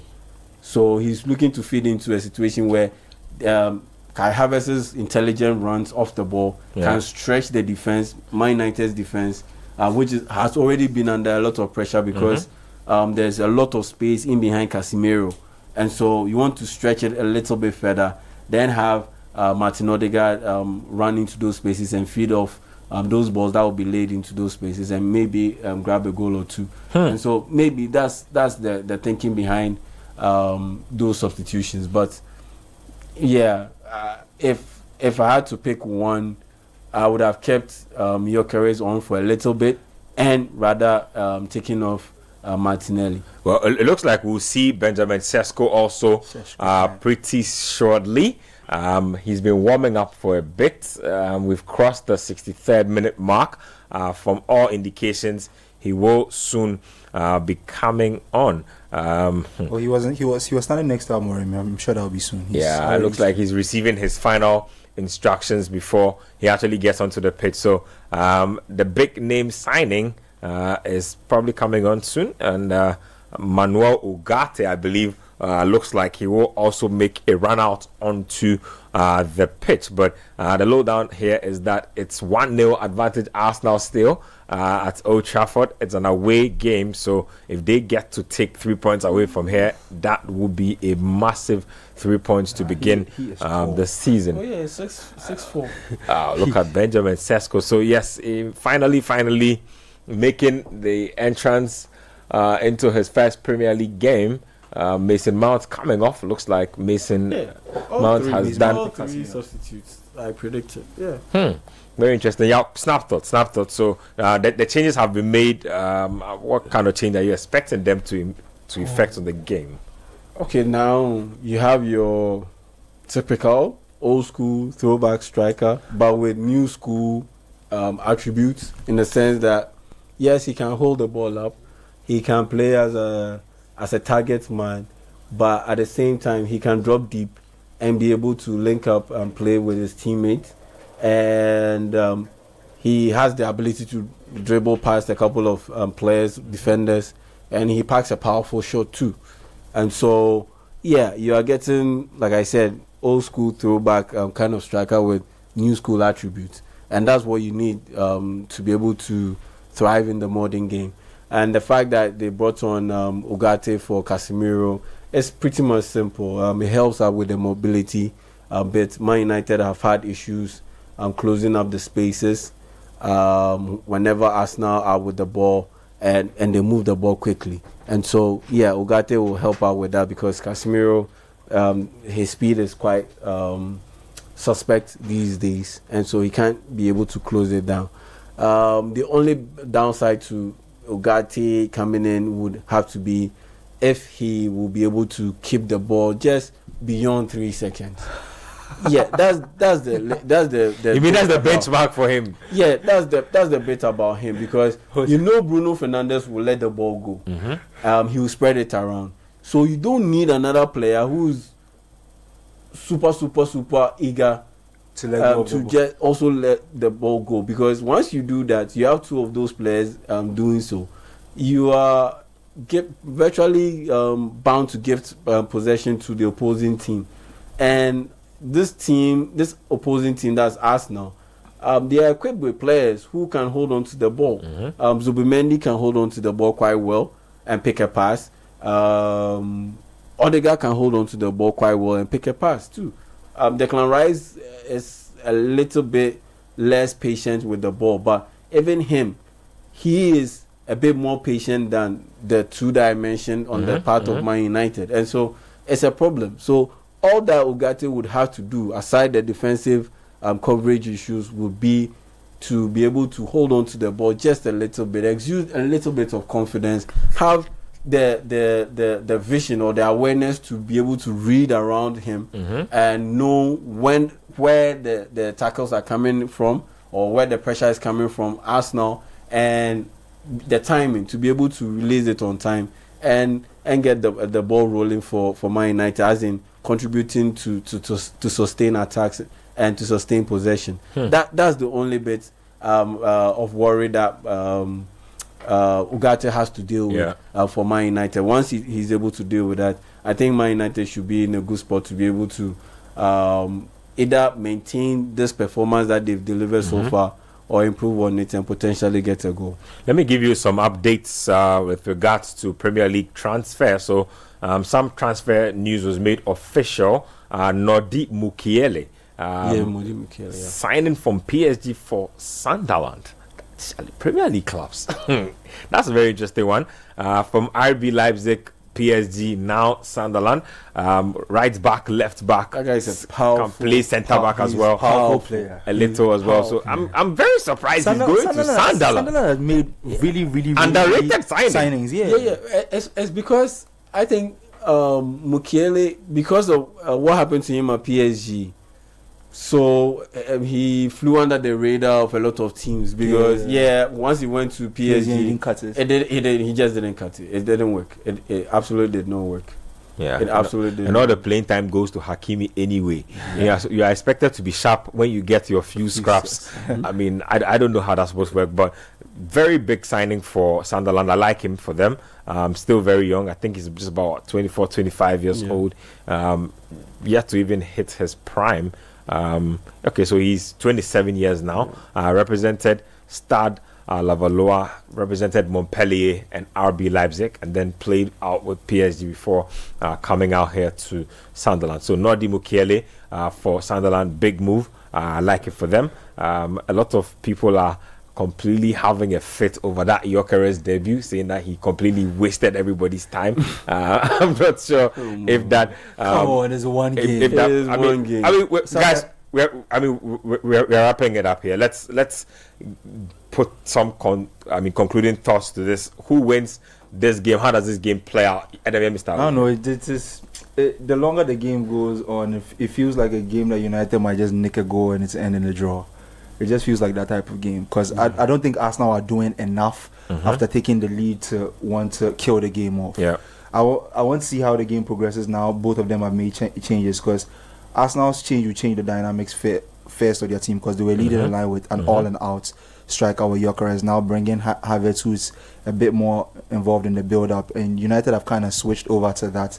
They started with no recognized striker and now have brought one in. So I think they've swapped out what both of them were doing at the beginning of the game. So I just want to see how it progresses. It just kind of feels like a draw in the wait. Draw in the waiting. Arsenal look like they're going to make more changes. I see Jurien Timber, Miles Lewis Skelly getting ready to come on. Timber receiving a lot of instructions from the looks of it. Your final thoughts on that? I side with Eden perfectly. I think it might just end up being a score draw because I think Arsenal are quite set with defending and seeing out this game with this lead. And with Man United, I've seen a few incursions from Brian Mbeumo and Matheus Cunha to believe that, yes, as you rightly put it, they can create something out of nothing and create something for themselves. And they did so just a couple of minutes ago. It's unfortunate they missed the chances that they were able to create. And so I think I see one of those chances ending up in the back of the net and Man United being able to get on the score sheet, and that will pretty much even the tie. And I see it ending that way. So score draw for me. So score draw is what Yao is predicting. Adams possibly thinks this will end in a draw as well. I think Arsenal should be able to hold on to this. I will be disappointed if they don't. I think United have played better on the day and probably deserve to have gotten a goal, but some way, somehow, don't look sharp enough up front. So, very interesting game so far.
Ghana Weekend, on TikTok Ghana Weekend, at Ghana Weekend TV on YouTube for the latest in entertainment, travel, and everything Ghana. Don't miss out. Join the Ghana Weekend family today. Ghana Weekend, where entertainment meets creativity. Visit GhanaWeekend.com now.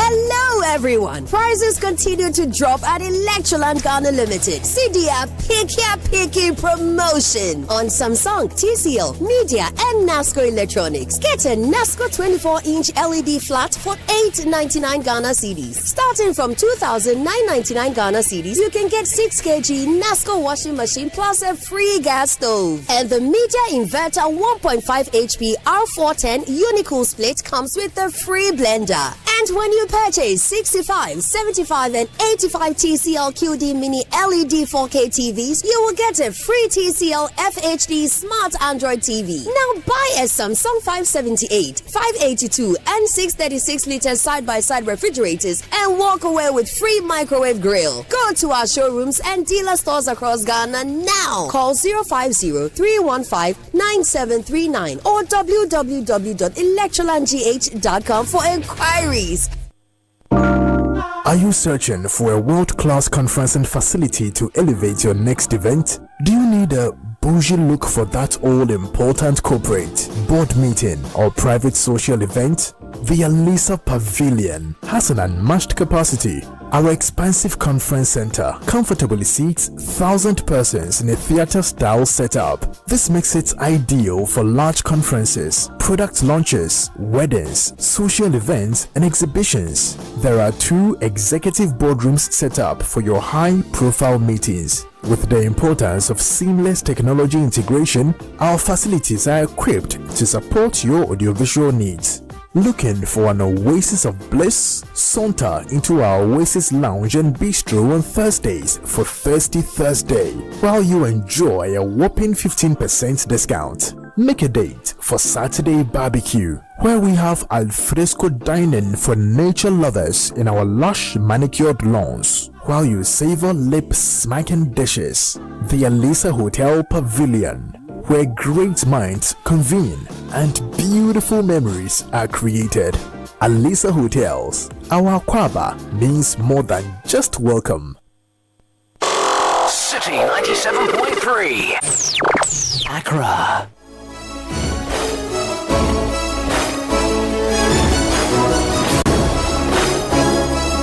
Welcome back. We're live on the Republic of Football, 97.3 City FM, YouTube Channel 1 TV, Citi 97.3.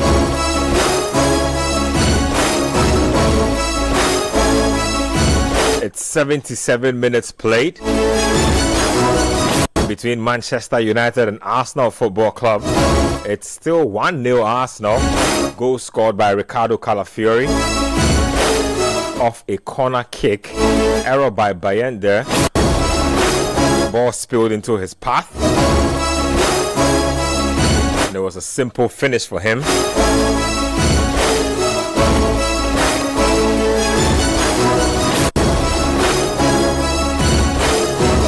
Let me see what's going on social media. Let me see what the fans are saying.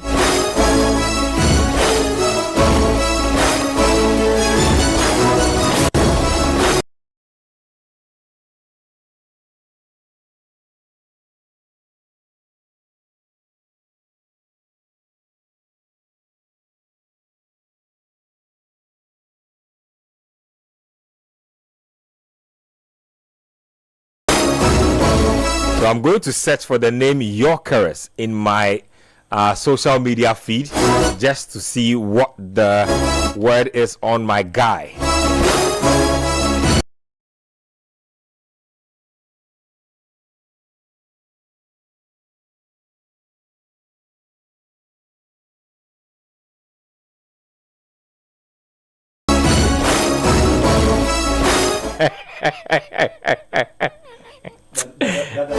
Charlie, I have just seen something from Troll Football, and they have Robbie Lyle of Arsenal. I don't know if Robbie is doing a dance or is doing a run up some staircase. I know the picture you're talking about. So it's basically Robbie climbing some staircase. Oh man. Nah, they shouldn't do this to my man. Like they shouldn't do this. So more so according to the BBC, say Gyökeres did not record a shot nor a chance created in his time on the pitch. Welcome to England. You can go in the Portuguese league and not record a shot and come back with a hat trick. The next nobody will talk. You see, I was speaking about how Arsenal have a way they play. So 21 touches, 9 passes, 0 shots. Oh my goodness! Yeah. I think that's from the Athletic. It's the first game. I feel like Arsenal will have to grow. Like he'll have to adapt to the Arsenal team, and his teammates will have to adapt to him, because Arsenal used to not having someone who's a focal box presence. It's something that people complain about. It's not in the team's DNA. Yeah, it's not in the team's DNA. There were a lot of times during even the Madrid game that they won that they could have killed the game off earlier on if somebody was in the box. Because a lot of crosses came across and there was nobody on the end there to finish. But now with his addition to the team, I think they will have to get used to like creating chances with that thought in their head that we should put things in the box because somebody will be there to get at the end of them. So I just think it's early days yet. Gyökeres is a really talented striker and a good finisher. I think they should take it easy on him. I mean, the Premier League doesn't have time for you in any way, but like it's too early to well, I can tell you for a fact that if you get purchased for over 60 million and you move up from an averagely paid footballer to an elite paid footballer, the scrutiny is weekly. Nobody cares if you just arrive. And you can go and ask our good friend Florian Wirtz. Liverpool won and he's still feeling the heat of not dropping an assist or I thought he had a very decent game. Someone called him Lil Uzi Vert. Exactly what's going on. He had a very decent he had a very decent game. But people are cooking up all kinds of names for him already. So it's not, nobody cares. Nobody really cares. So for Gyökeres, toughen up, boy. This is just the beginning. This is just the beginning. So you need to toughen up. That's just what it is. Arsenal have a free kick in a dangerous position. Let me see how that is. Then quite similar to what Man United had in the first half. That we thought Mbeumo should have taken. So it will be interesting to see how they execute is pretty decent with these type of things. Okay, probably take it. Okay, so they went with the Man United style. Yeah, I mean, look, with the right-footed player taking this is for lefties. I'm surprised that you see all this woke football stuff. This is man. That's a lefties. Back in the day, you placed this here, Gareth Bale. That's in the back of the net. Like, why are you doing this? I think it's easier to defend when it's right-footed than left-footed, because even when it's left-footed, he can bend it. Or he can place it in the far corner. Or he can place it in the near corner via banana kick or an inverted banana kick. Too many options. Or he can slide it under the wall. If they bite, if the wall bites, he can hit a snapshot that goes under quickly under the wall, carpet kind of shot, and into the net. So I think there are more options and better options to go with the left-footed player than to go with the right-footed player from that angle. I'm not sure what they were. And if you're right-footed, it reduces the options and the angles at which you can kick into. If you can score from that angle as a right-footed player, then your technique is insane. I'm not sure what they were trying to do over there. I'm not trying. Just do the simple things these days. Teams like to overcomplicate the simplest of things. That's a smart way to earn a free kick. Well played, Amad Diallo. I need to get one of these Arsenal jerseys. I've decided. They'll come for you and ask you why. No, I need it. Sorry. Oh, really? No, but it's a really good. No, the jersey is popping. I can imagine the few things I can do. I like with the Brentford. The Brentford. Which one I took? The one they played with. Is it? Yeah. Their away jersey, Indy or something. I'm not too good with what they play with against Liverpool. Against Brentford, the one they used against Wolverhampton. Nottingham Forest today. Oh yeah, that's a nice case. That's it. I really like that case. And even Forest home case, that case itself is a really good. But case. I like the Brentford kit. I really like the Brentford kit. It's just brilliant. I really like Arsenal Football Club. Still have some defending to do. 83 minutes of football played. Game is gradually winding down, and I mean, from everything we've gleaned, there haven't been a lot of stoppages, so I'm not sure that there will be a lot of time added on.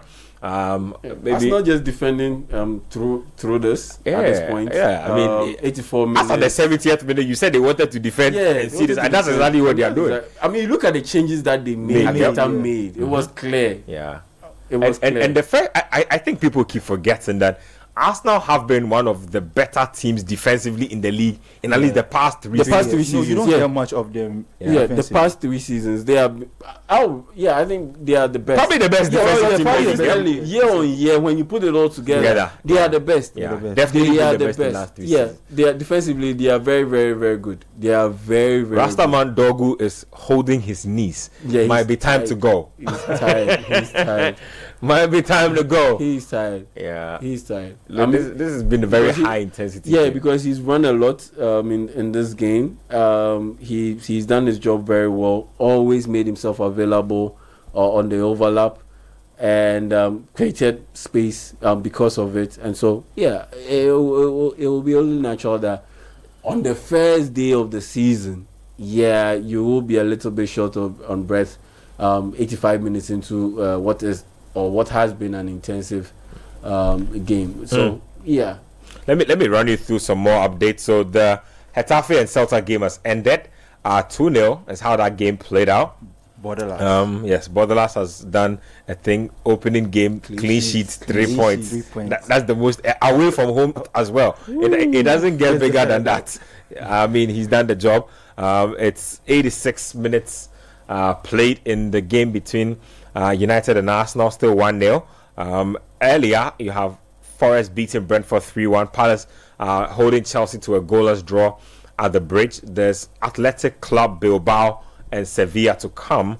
And then we also have Espanyol versus Atletico Madrid. When you go to the French Ligue, Stade Brestois 3, Lille 3. Angers have beaten Paris FC by 1-0. So Paris FC losing their first match as they return to, or as they are playing the top flight of the French Ligue. Auxerre have also beaten Lorient by 1-0. Holding on to that 1-0. It's 9 minutes of time. I don't play, but I think my feed here is a little quicker than my screens here. So my feed says the game is over. Metz and Strasbourg are also done in their encounter. 1-0 is how that game ended. Advantage Metz, the away side. So big away win.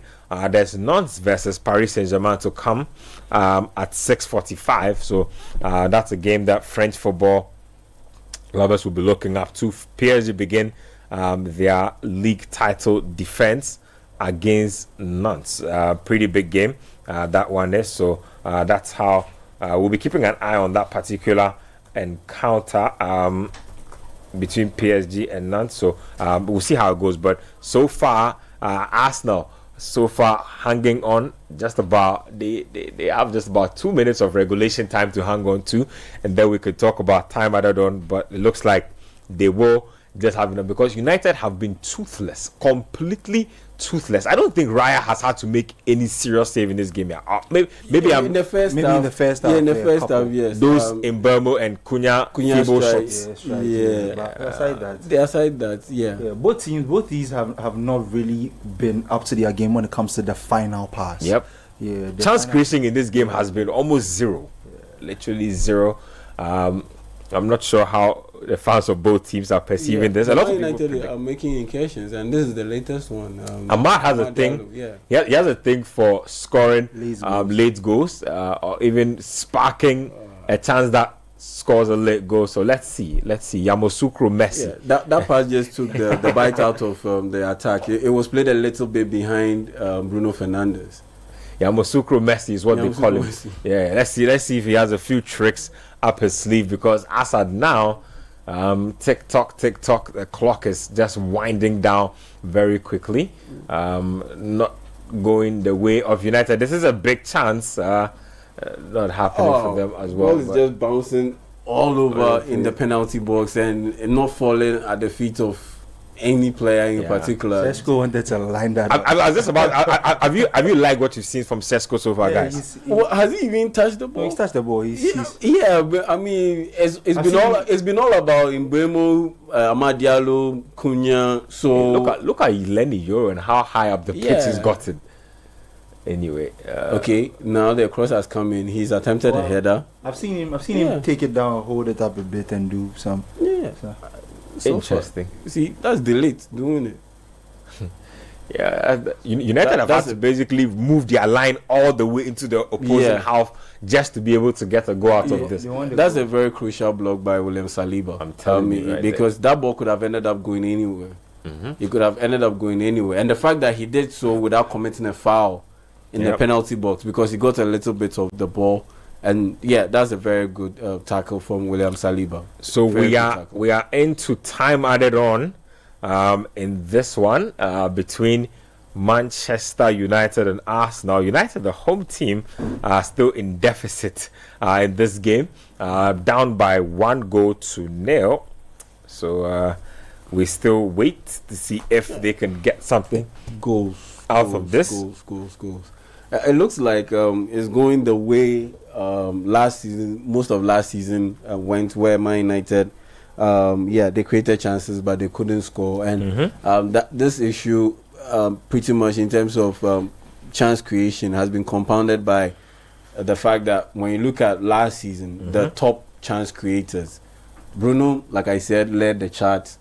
In fifth place was Brian Mbeumo. 13th was Matheus Cunha. So you have three three players who ranked among the top 13 places in chance creation last season, playing for Man United and playing behind Benjamin Sesko.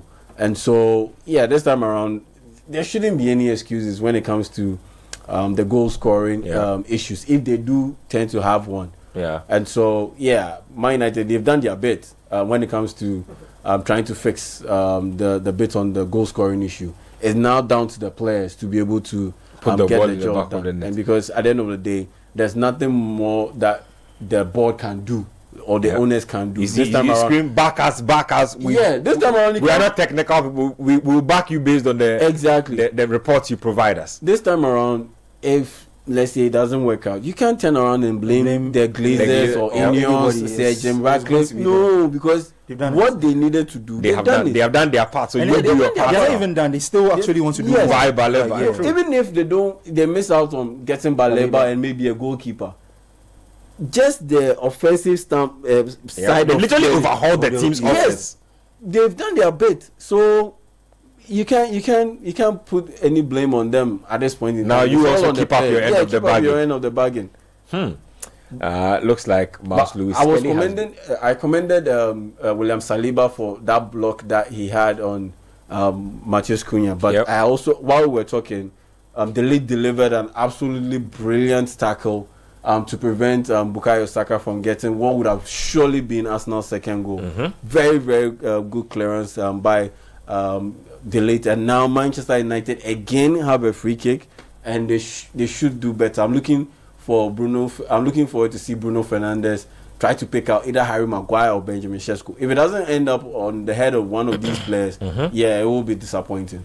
Well, let me also tell you that we will be bringing you the Bese Manche Homowo Charity Cup between Accra Hearts of Folk and Pando Hearts of Lions. That game is at the Accra Sports Stadium. Kickoff of that particular game will happen in a bit, so we'll be bringing you live coverage of that particular game as well. So do stick and stay for that one. But we're still wrapping up on the Republic of Football here on 97.3 Citi FM and Channel 1 TV.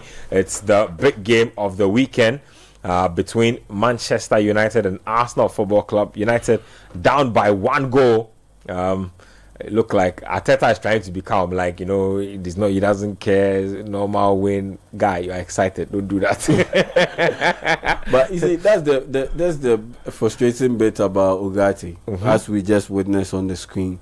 Man United pinned Arsenal deep in their own half. A ball bounces around. Kai Havertz was quicker to the ball than Ugarte, but you need to stand off him and not just go barge into him.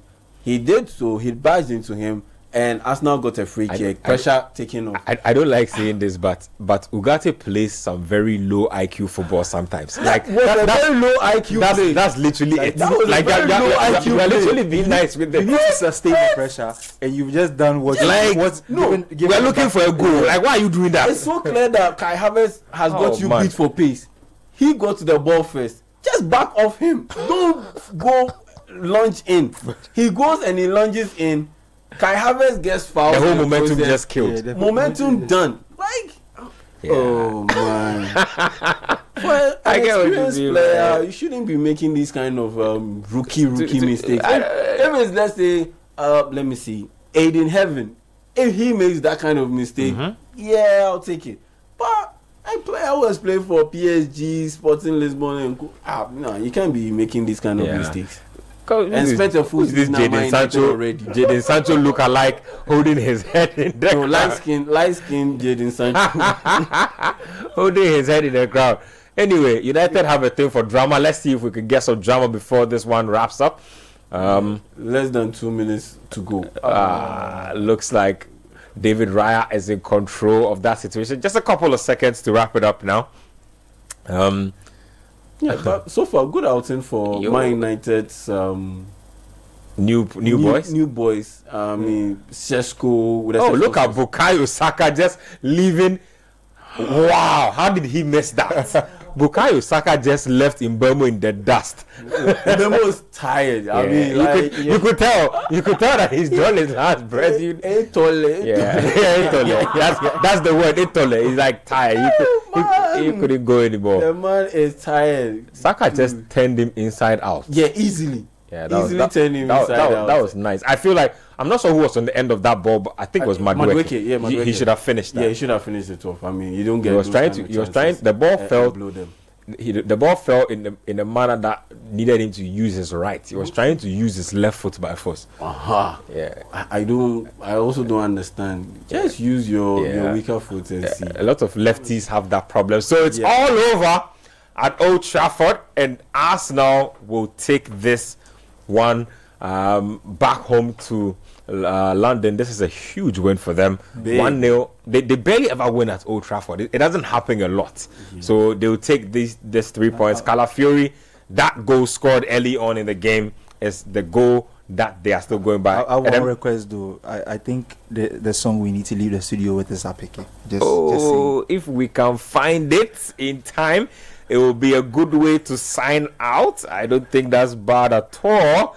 Concluding thoughts on this. Arteta has delivered another win for Arsenal at Old Trafford. I mean, like you put out the stats that Arsenal have just before this game. They had just 2 wins out of 18 meetings at Old Trafford, and both wins have come under Arteta. Mikel Arteta, he's done it again. Now this is the 3rd win in 19 games, and so it just shows you the kind of inputs or imprint that he's been able to get this Arsenal team. And it had to be defensive. It had to be a bit dogged. It had to be a little bit labored, if I can put it that way. But at the end of the day, they got the job done. It wasn't pretty. Their new signings didn't necessarily excel. Zubimendi had his issues. Gyökeres had his issues. Noni Madueke missed a very big chance. Even defensively, he had a chance to clear the ball and take the pressure off us. Now he ended up kicking the ball up in the air and going nowhere, more or less. Sambe Wami, that's what we normally see. And so, I like that. The boys, you need to have played some cold football to hear that. So the new boys didn't necessarily excite. That's for us now. But at the end of the day, they went to the template that has been able to get them to second place 3 straight seasons in a row, and that's the defense. And if you play 4 central defenders, line them across the back, that's the kind of performance that you want to see. This is the kind of results that you want to see. You get a win and you get a clean sheet. And so for Arteta, I think he'll be just okay. He knows that in time the new signings will come good. But for Man United, it just highlights another problem for Man United. More or less, it's a take 2 steps forward, take one step back, because they've taken 2 steps forward with chance creation, doubling down on chance creation by bringing in Mbemo and Cunha. They've taken a step forward by bringing in Benjamin Sesko to address their woeful attack. But it looks like they've taken a step back because they haven't addressed their goalkeeping issues. And it looks like they also might end up not addressing their midfield issues and getting an upgrade on Ugarte, a player who picks up all the weaknesses of the 3 players that they have in midfield, in their central midfield department, and put it all together and turns it somehow into a strength, because Ugarte, his ball possession is a bit suspect. Game IQ also suspect. Casemiro, it has to do with mobility. Kobe Menu also has to do with mobility and a lack of positional discipline or tactical discipline too. So you need a player who comes in and addresses all those weaknesses. And so, Man United, they've taken 2 steps forward, but they still have another issue or multiple issues that they have to address. But if I'm to pick between the two, as in address the central midfield area or the goalkeeping position, I'll go in for the goalkeeping position, because what Bayende did and what Onana will do, Onana is likely to do. Look, address that position. You might have to spend the whole season picking between the lesser of 2 evils. Address that position. I think, once they do so, 3 out of 4 areas of concern, they should be more than good enough to be able to get back into Europe. And I'm not talking about Conference League. Either get back into proper Europa League or Champions League. I like that. What does that mean? Those are the ones. No, proper. I mean, let's be serious. Conference League, come on, man. I mean, you're on the conference. You know what it is. Let me not even get into it. Let me not get into it. I just feel like Arteta will be really happy with this results today. Old Trafford is not a place that they usually win at. So getting a result like this on a Thursday, because games like this usually accounts for points lost. Maybe you might get a draw or whatever, but he's done the job today. I'm sure he will want his team to look much more smoother with Gyökeres addition. So there are pointers that I'm sure he wants these guys to work on. And for United, their new signings didn't look bad on the day. I just feel like if they can turn it up just a little bit more, today they look good. I felt like they were largely the better side, but they couldn't put the ball in the back of the net. That's the more painful part of it, being the better side and not getting the win. Before we run out of here, this happened just about 45 minutes ago. Jacob Ramsey has officially been confirmed as a Newcastle player. Nottingham Forest also wrapped up the signing of Omari Hutchinson from Ipswich Town. That's exciting. And Newcastle, it is feasible that they might end up going through the season without having a proper striker, because they have a lot of options when it comes to wing forwards and false nines and that false nines, because they have Harvey Barnes, Anthony Gordon, there's Anthony Ilanga, there's Jacob Murphy in there.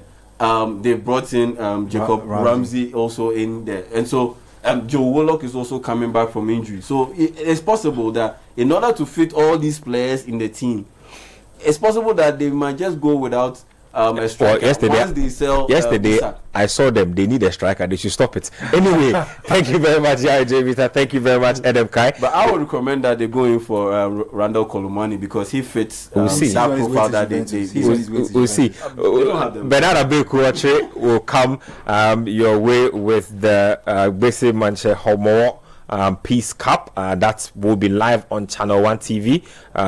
K Mafo will be with him to break that game down. So we'll be taking leave of you right now, and then when we return, the Homoa Peace Cup between Accra Hearts of Oak and Pando House of Lions will be live on Channel 1 TV. Stay with us here on the broadcast. It's been absolutely amazing coming your way with this one. We are signing out, and then there's more football action happening.